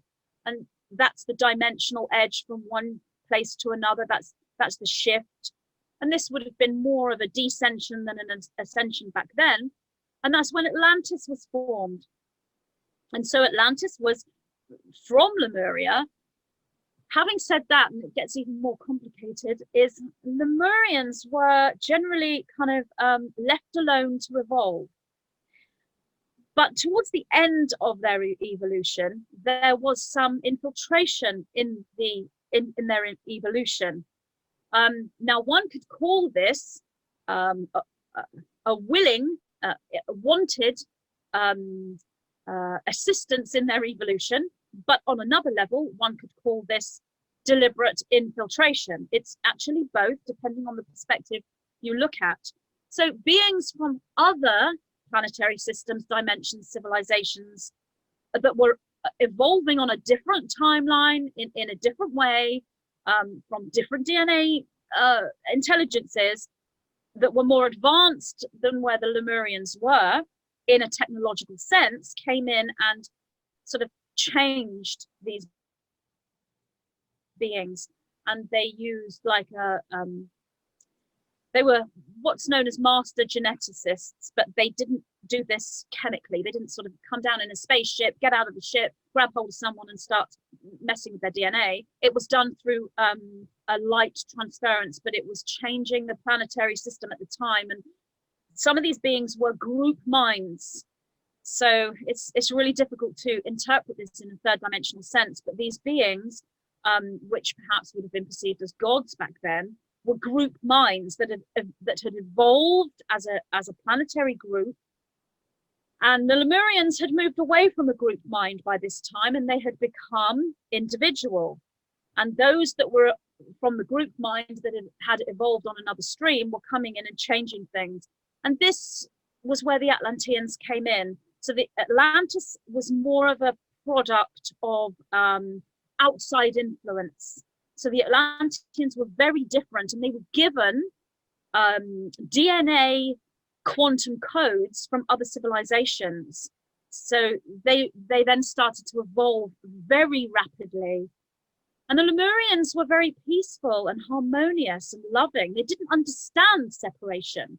They didn't understand jealousy and war and argument. Even when they moved into physical bodies, they held and retained that knowing of being one with one another for a very, very long time. Some lost that, but it was the Atlanteans that were the product of those who had lost the understanding of that oneness. So, but they were also very advanced because they had this infiltration coming in from these other societies. And then they had this technological mind where they could work with what we would know today as free energy. But what it was like a crystal plasma substance that they were able to do things with.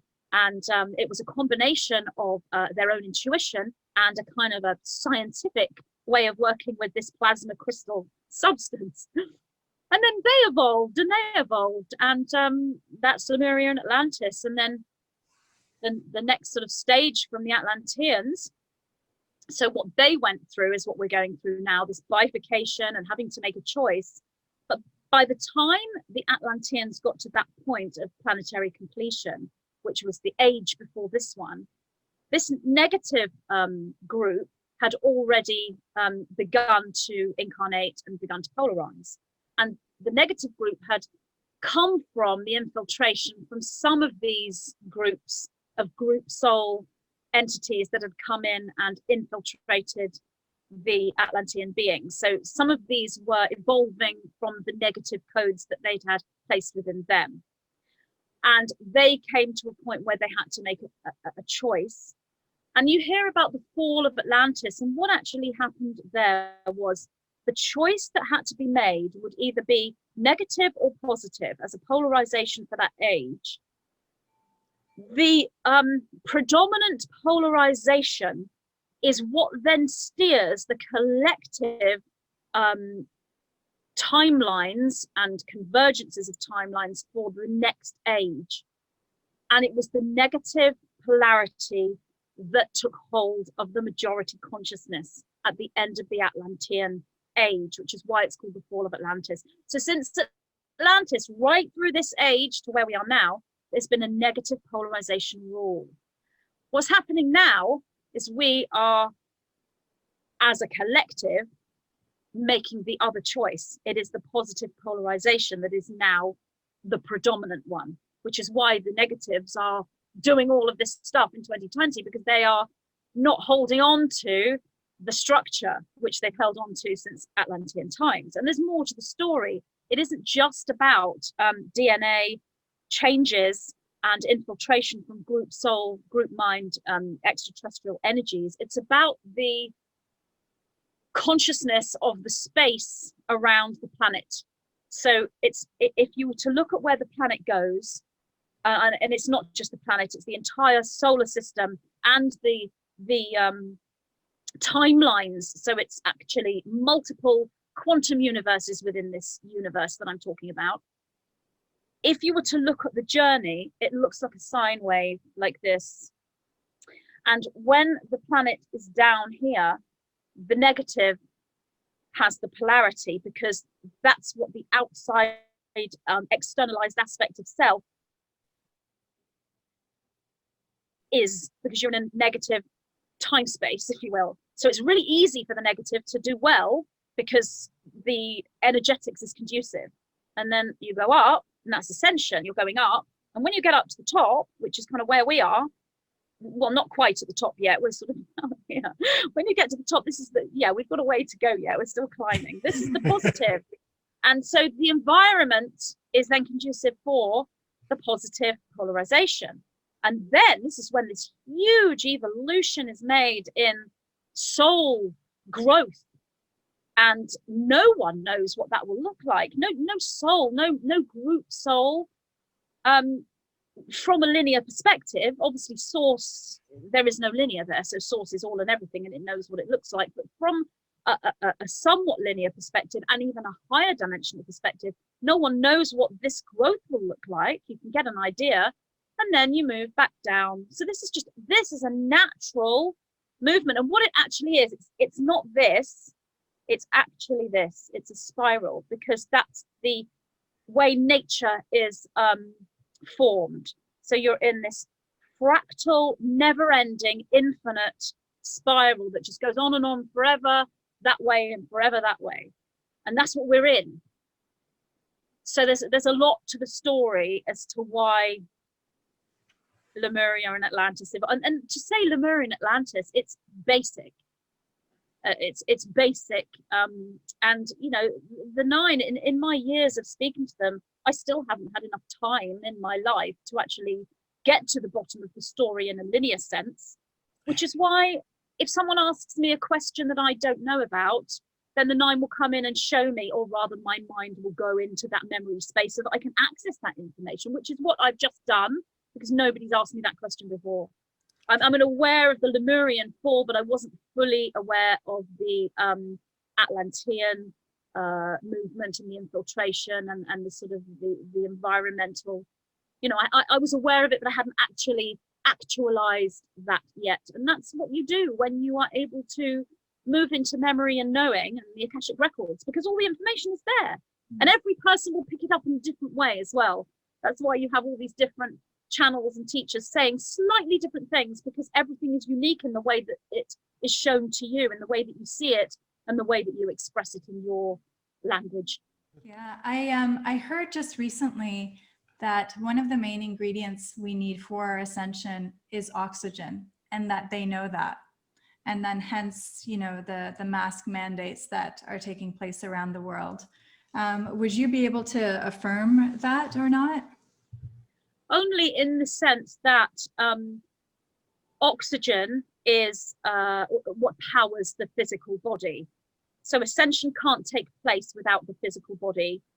You can go through into an ascended reality, but if the physical body dies, and it's a different pathway, if the physical body dies, then you are moving through your evolution in a non-physical sense, which isn't ascension. It can still be enlightenment and growth and awareness, but ascension specifically, in the way the nine teach it, is to take the physical body through this journey. Because normally what's happened since the beginning of time and in Atlantis and most of the lower density forms of Lemuria, the way to access this memory I'm talking about is to leave the physical body, go back to these non-physical realms, access the Akashic records, wake up, get all the memory, move that together into a soul and incarnate again. That's a very basic explanation of it. Ascension is about doing that without leaving the physical body. And so if individuals don't have a good supply of oxygen, that won't go to their organs and it won't go to their brain, and they won't have enough oxygen to be able to access that memory and work with the crystalline pineal gland. They may have enough oxygen to stay alive, but you need more oxygen flowing through your body to actually power up the crystalline. So yes, that would be true. Makes me think, was it beneficial then to do some of the specific breathing exercises and stuff like that right now too, to even enhance, like to increase oxygenation in the body? I would say so, and I would say that that's a tool, and there are many tools available to us. And it's funny you should say that, because my sister's just been starting these breathing exercises. She keeps going on and on about a guy called is it Wim Hof? Wim Hof. That's actually what was running through my head. That's why I was wondering, because part of their breath is to hyperoxygenate. Yeah, I haven't heard, I haven't studied him or seen him, but my sister, she's been going on and on about him. So yes, this absolutely would be beneficial. This is a tool, just like crystals, just like plant medicines. It's another tool. And when you oxygenate the body, this can assist you in higher awareness and health and regeneration and dealing with trauma and all of the things you need to go through an ascension process. So that would be beneficial. Maybe there may be certain people it wouldn't be beneficial for. For example, I don't know if you had COPD or asthma. Sure. I'm not sure whether you'd have to be a little bit careful about how you push your breath. But anyone with, and to be honest, that may be beneficial for them if it was done in a specific way to assist them. I know that certain breathing techniques can actually help asthma, but that would need to be done in a slightly different way. But I think for somebody who has a good oxygenation and good breathing skills, and I would say that's a good tool, yeah. Okay, cool.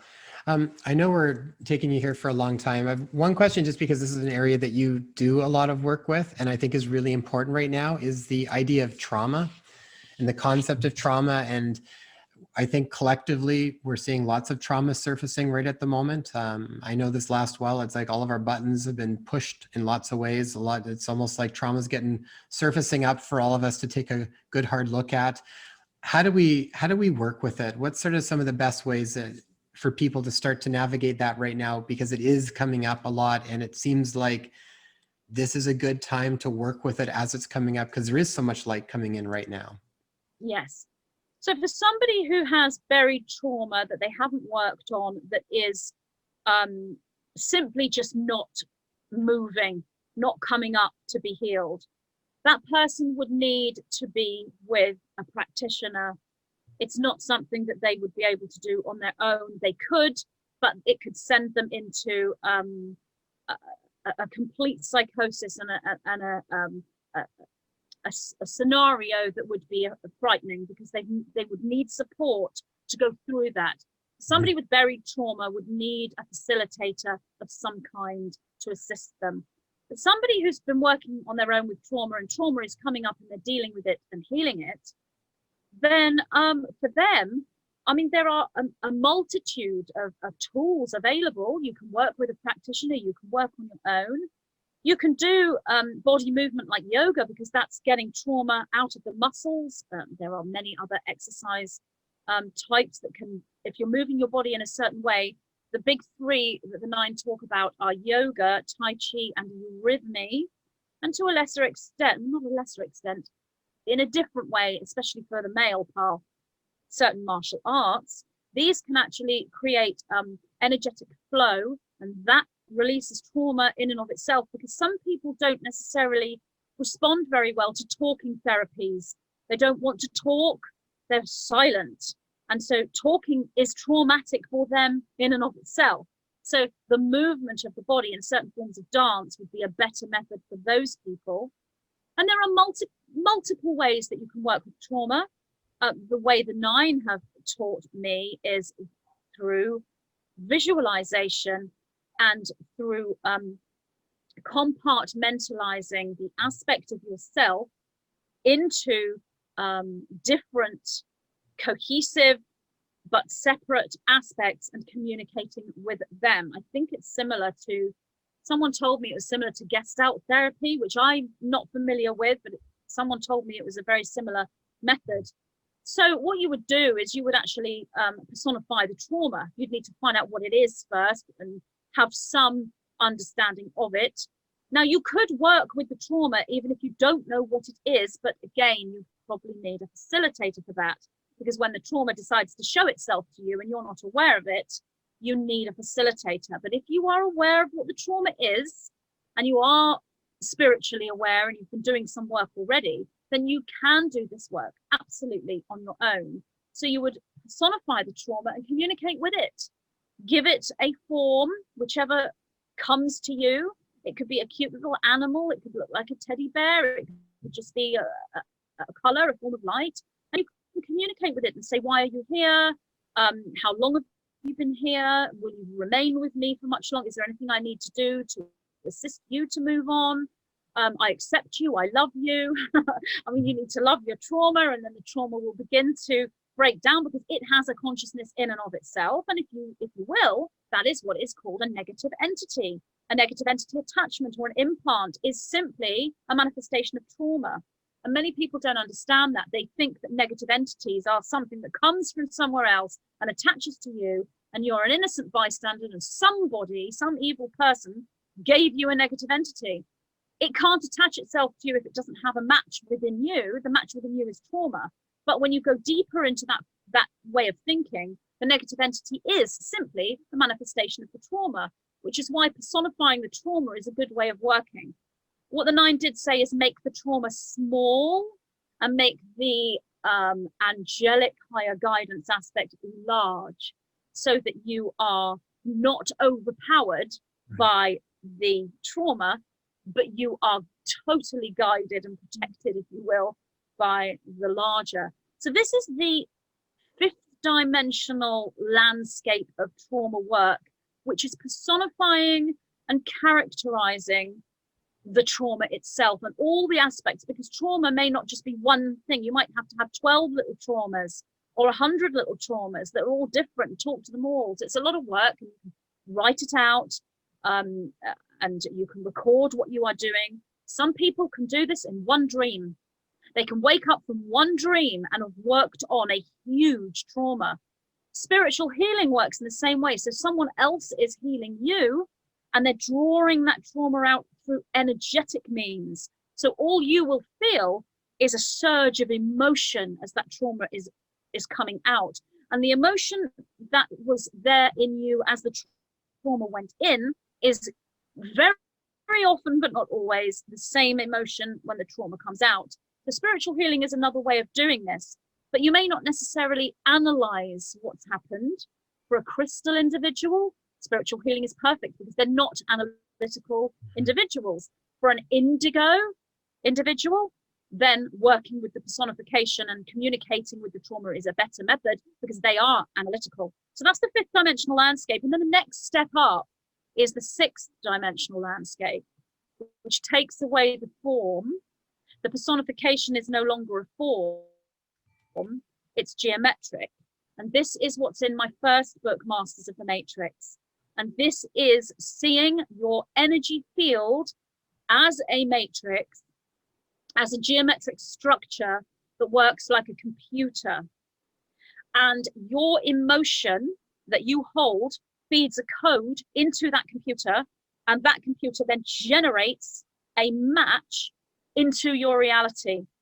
And you then work with this structure, and you imagine that it is like a vast library, and you can have little mini computers in it, or books, or you can have little shelves, like when you go into a bank and you ask to look in your security deposit box.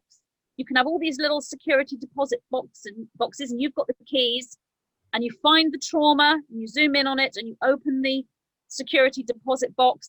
This is a fifth dimensional image when you're doing that, and out comes the trauma, which would present in geometric form. So it would be a shape, a number.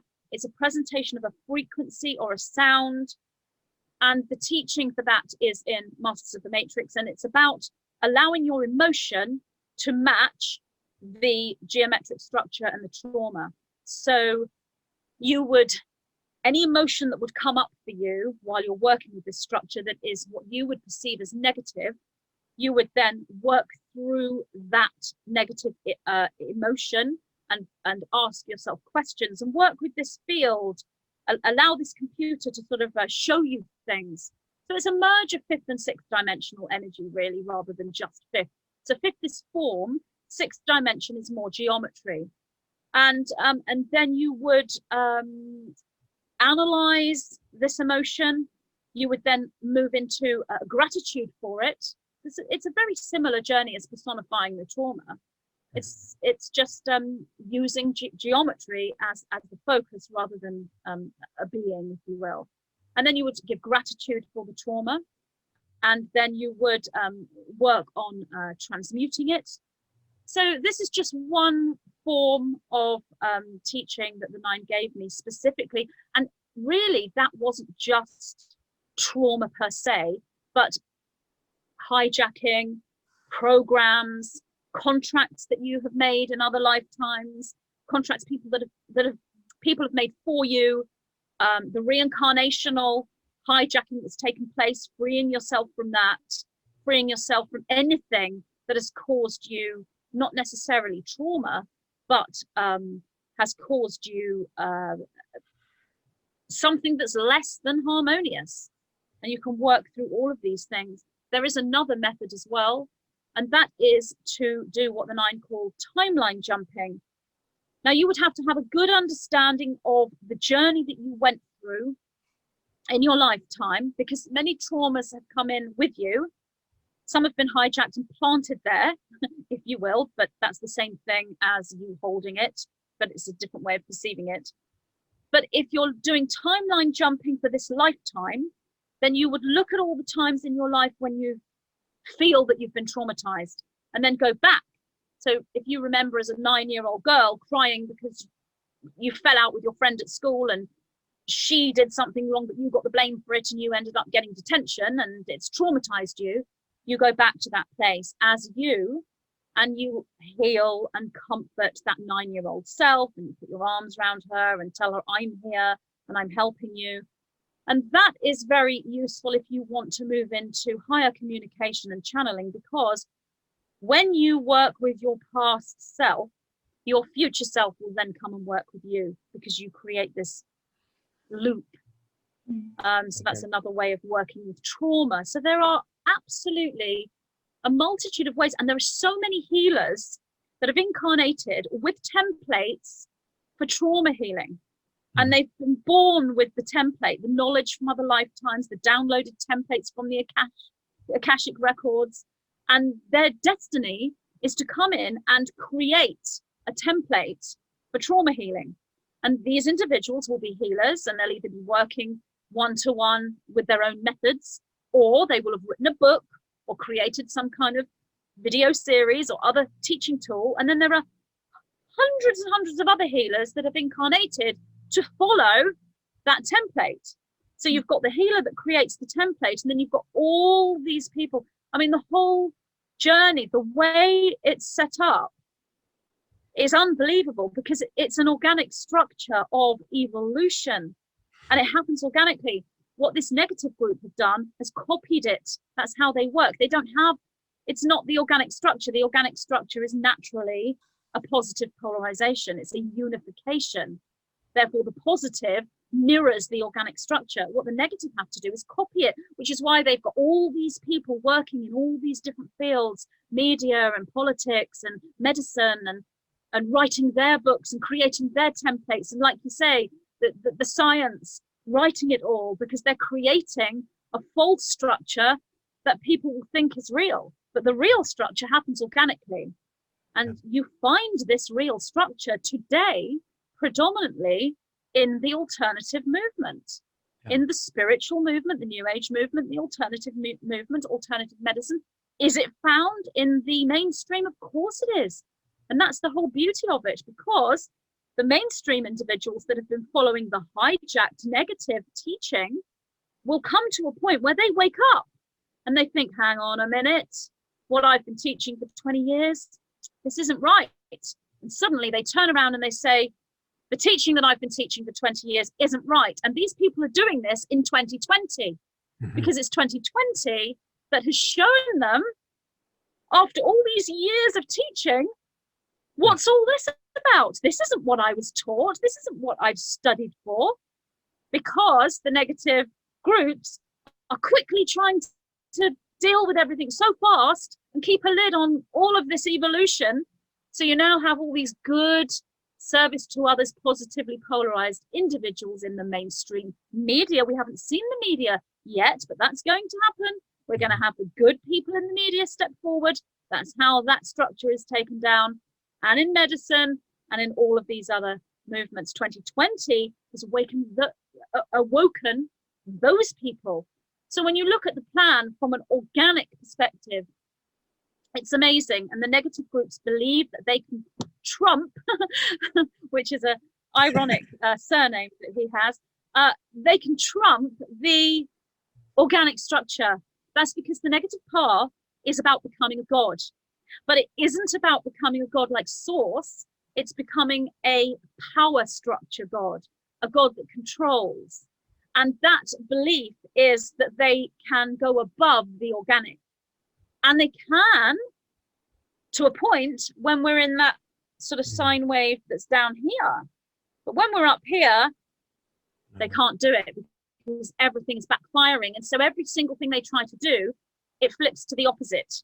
So 2020 is about stopping this evolution, stopping this great awakening, doing everything they can to prevent it. And that very thing is what's created it. The prophecy has been fulfilled by those who are preventing the prophecy. They are fulfilling the one thing that they aim to stop. And that is the paradox of 2020. Wow. That's totally like the plan inside a plan inside a plan inside a plan, you know. That's it. That's beautiful, That's Magenta. What an awesome synopsis. So last thing then, before we finish up, is any insights for 2021 as far as what to sort of expect, what we're moving towards, any insights for people? Yeah, I mean, right at the beginning of this year, I couldn't see past the end of this year. I'm now able to see the energy up to about the spring. So March 2021, lot of light next year. And I'm not really sure what that light is, other than obviously the awakening and the awareness and the crystalline change. But I'm feeling potentially some kind of cosmic light. And I'm not going to say an event because that can become misleading. What's happening around the 21st of December 2020 is an event horizon, which is a convergence of potentially multiple events could actually match the frequency of that. And the event horizon is simply a boundary for that structure. So we're making this choice as a collective in 2020, polarizing as negative or positive. And there are those who are polarized positive before they were born, that are going to be making a negative choice because they think it's the right one. But moving into 2021, the awareness gets to the point where many who've made the negative choice are realizing that that choice is not in alignment with them, and they are stepping back and needing to come over to the positive pathway, the positive polarization. So that's when the healers step in and help these people that will be traumatized from the negative choice they made, and they will need to deal with that trauma. So that's big in 2021. Lots and lots and lots of healing.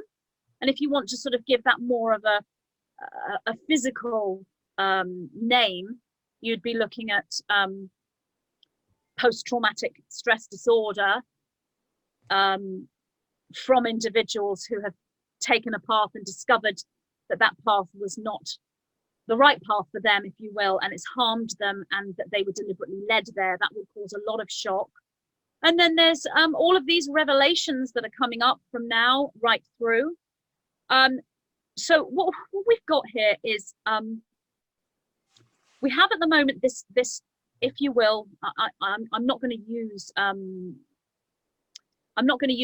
negative term to explain this. I'm going to use chess game rather than a different form of opposition.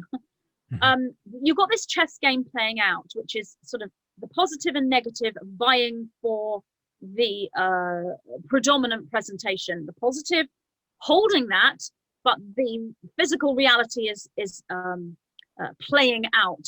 And if you look at the physical reality, it's difficult for many to see that the positive is actually holding that frequency, because it looks like the negative is holding the frequency. As we move beyond the 21st of December 2020 into the next 3 months into the spring, that positive polarity becomes evident ever more. And it's even harder for the negative to take part in this chess game. So you've got revelations coming up. You have lots of healing, lots of people becoming aware, the Great Awakening, evermore.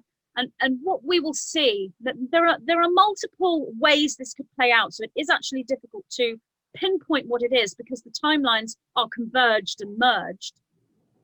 But what this looks like is multiple plans or agendas being put into place, and all of them backfiring and being exposed, to the point where some of these plans that become exposed are so outside of the understanding of the unaware individuals that they won't even be able to recognize them.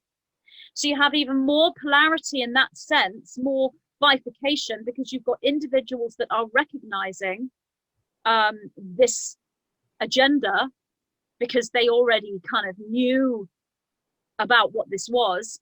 And then you have other individuals who can't recognize the agenda because it's outside of their reality.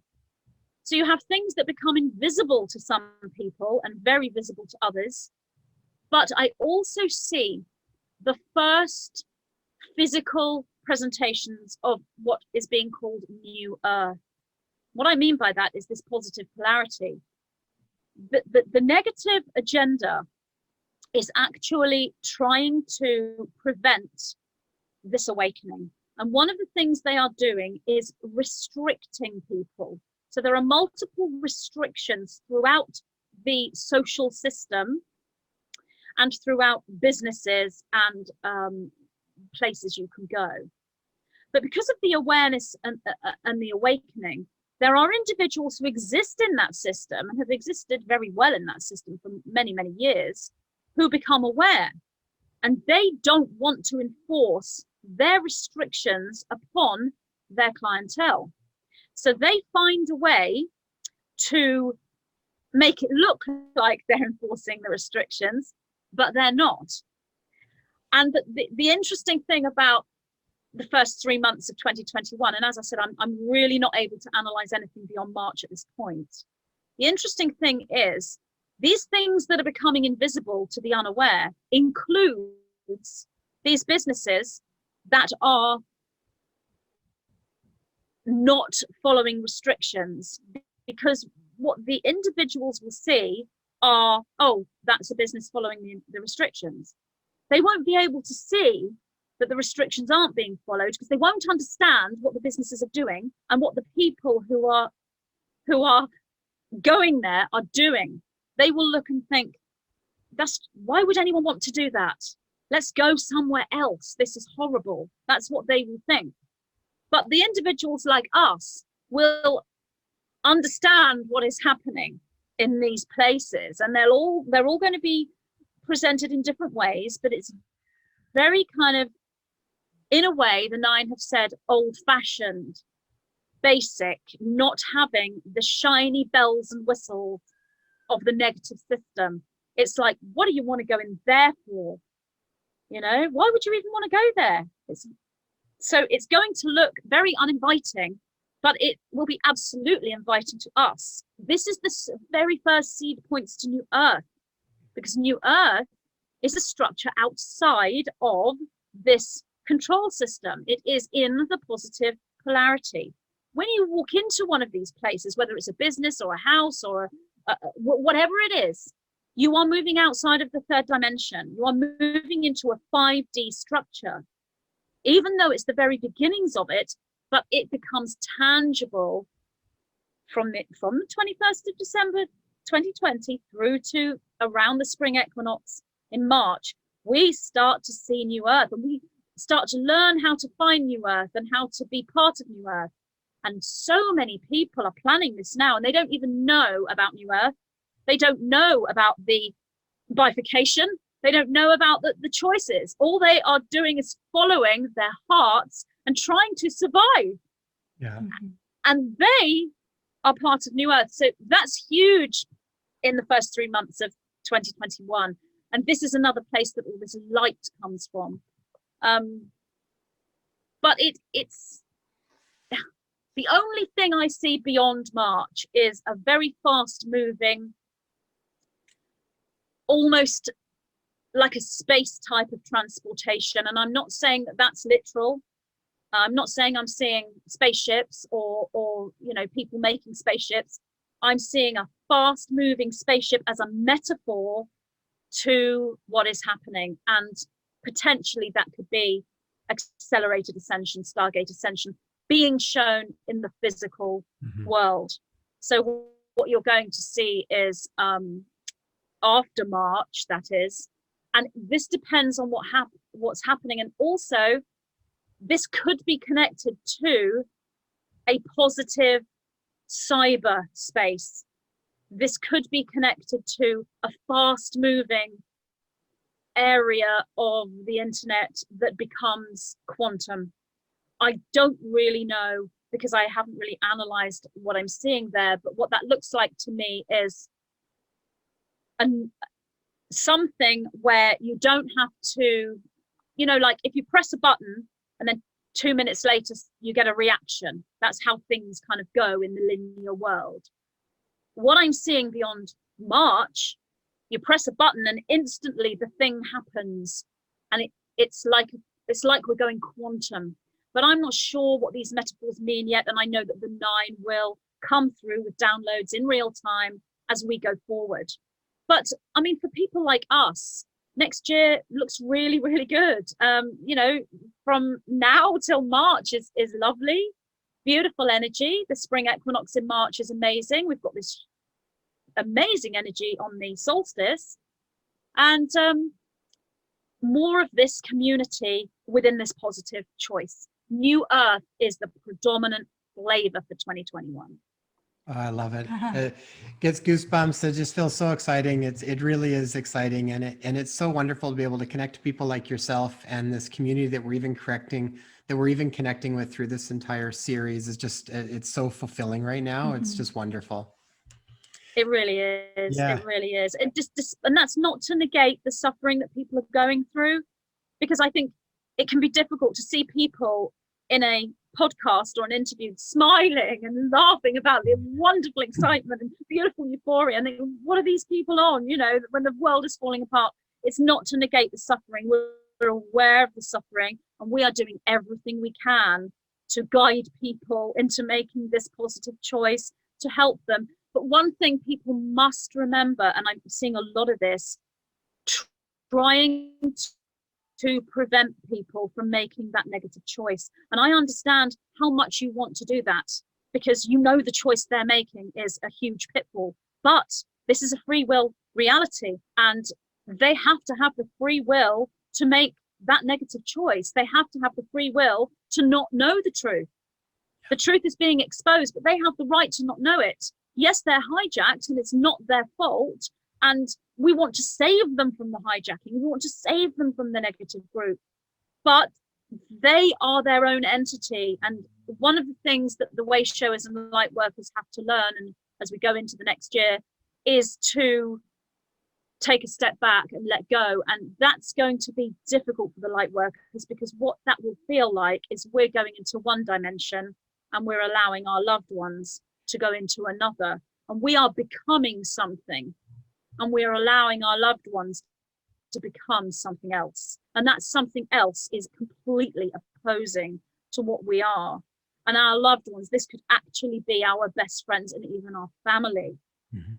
Having said that, something changes, and all of these individuals, not all, but a great majority of these individuals who've taken this negative choice wake up and see, and that's when they step over and need the healing, and then they come back. So that's kind of how it's looking like it's playing out.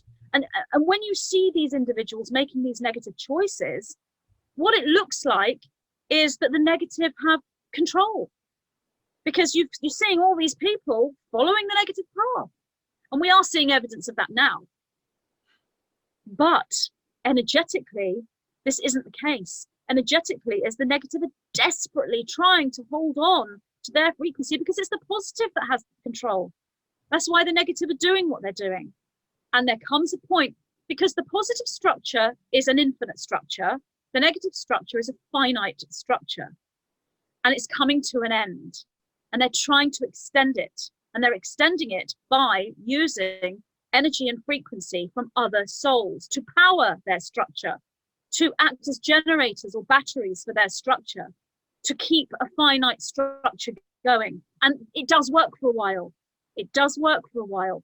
And what the nine are saying is, if you imagine these two polarized realities as people, the positive structure is born as a baby and lives forever.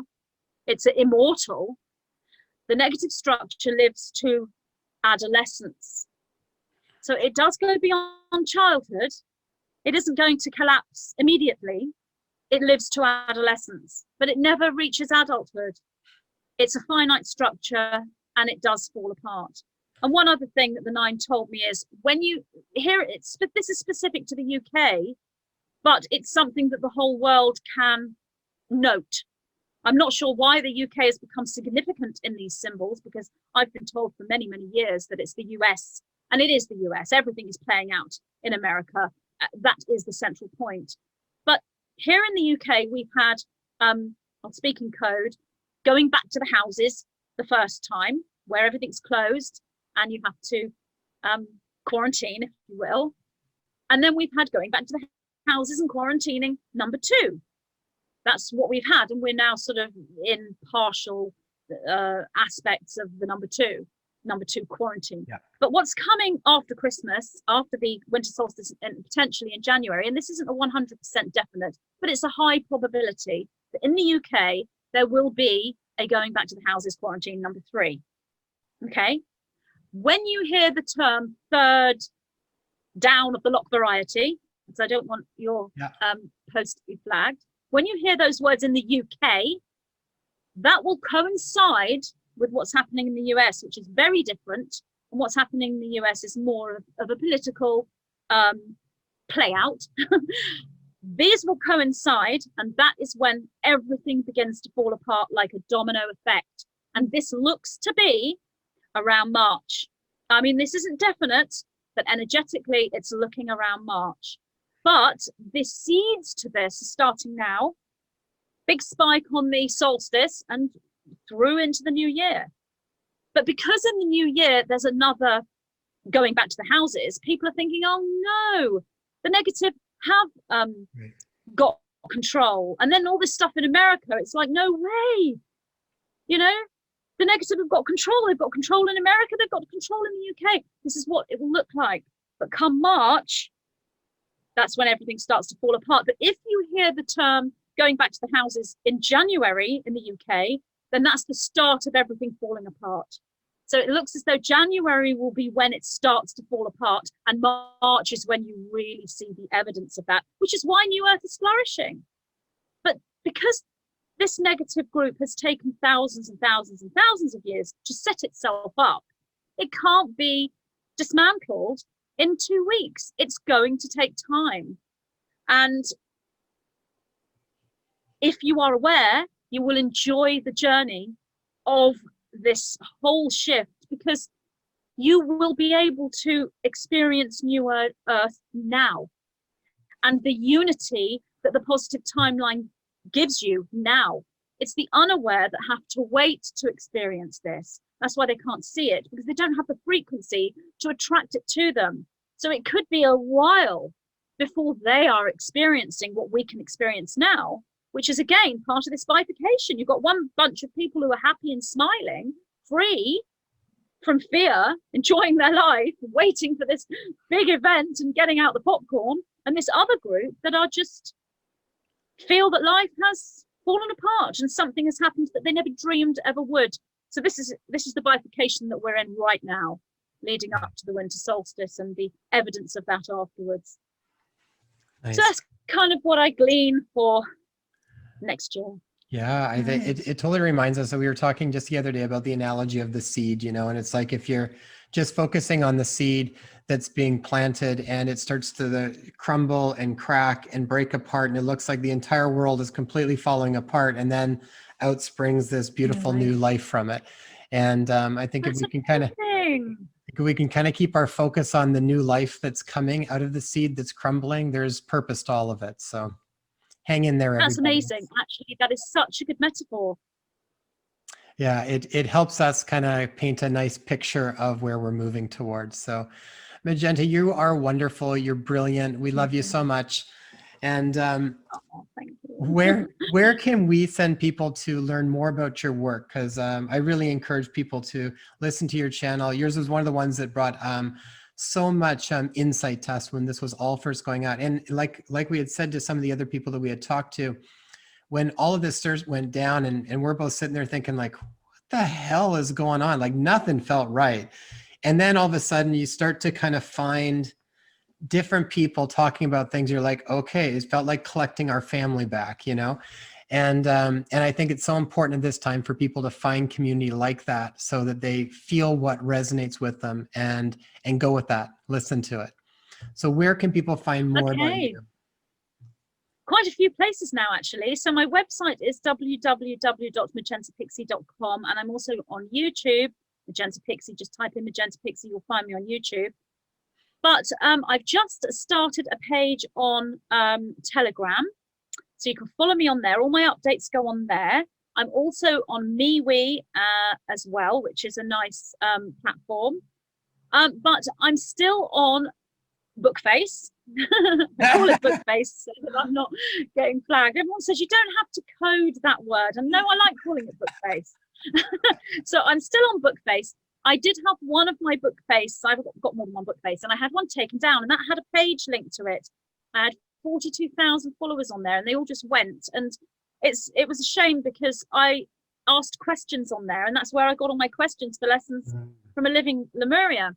I tried to open another page, and the platform wouldn't let me. And then I saw there was a chance of opening a group. Never really wanted a group because I always thought it was so much work, and I was absolutely right, it is. However, they did let me open a group. I now have a group on Bookface, which is called Magenta Pixie and the White Winged Collective Consciousness of 9. And it's been open a week and a half, and we have 11,000 followers already in a week and a half. If you do want to join, please answer the questions, because there's an automated system that will let you in as a member. If you don't answer the questions and say yes to following the rules, my moderators will not let you in, because obviously we have to be very careful because Bookface is a hijacked platform. I don't know how long that platform will sustain for. And if that one dematerializes into the ether, then I will start one on MeWe. So if you can't find me on Bookface by the time your podcast is broadcast, you'll find me on MeWe. And the group is supportive. Lots of people, I don't need to step in and respond. Other people are helping one another. And there is a good sense of community. But like all groups, you have the odd sort of disruption. And I don't really like moderating at all and having to delete people and delete posts. But unfortunately, with social media as it is, the ones that are controlled by the negative polarity, we have to kind of do that. I don't see Bookface sustaining through in its current form. And once everything is assimilated within the American situation, then these big technologies will change form. But that's in the future. Wonderful. We'll make sure that we've got all of your links in the show notes too, so that everybody knows how to get a hold of you. Magenta, that was wonderful. Thank you so much. Well, that was awesome. Thank you so much for taking the time to invest in your health and well-being. Since this podcast is brand new, reviews and subscribers are so vital for us to get off the ground and share this really important information. So if you found this information valuable, please post a review and subscribe to the podcast so you'll get our newest episodes. Also, if you know of someone who would benefit from this, please share it with them. You can also find us on Instagram at #InspireHealthPodcast. If you have a question that you'd like to be addressed, direct message me on Instagram or leave a comment on one of my posts. I would love to hear from you. And you can grab our show notes and free resources for each episode at inspirehealthpodcast.com. So be sure to go online and check it out.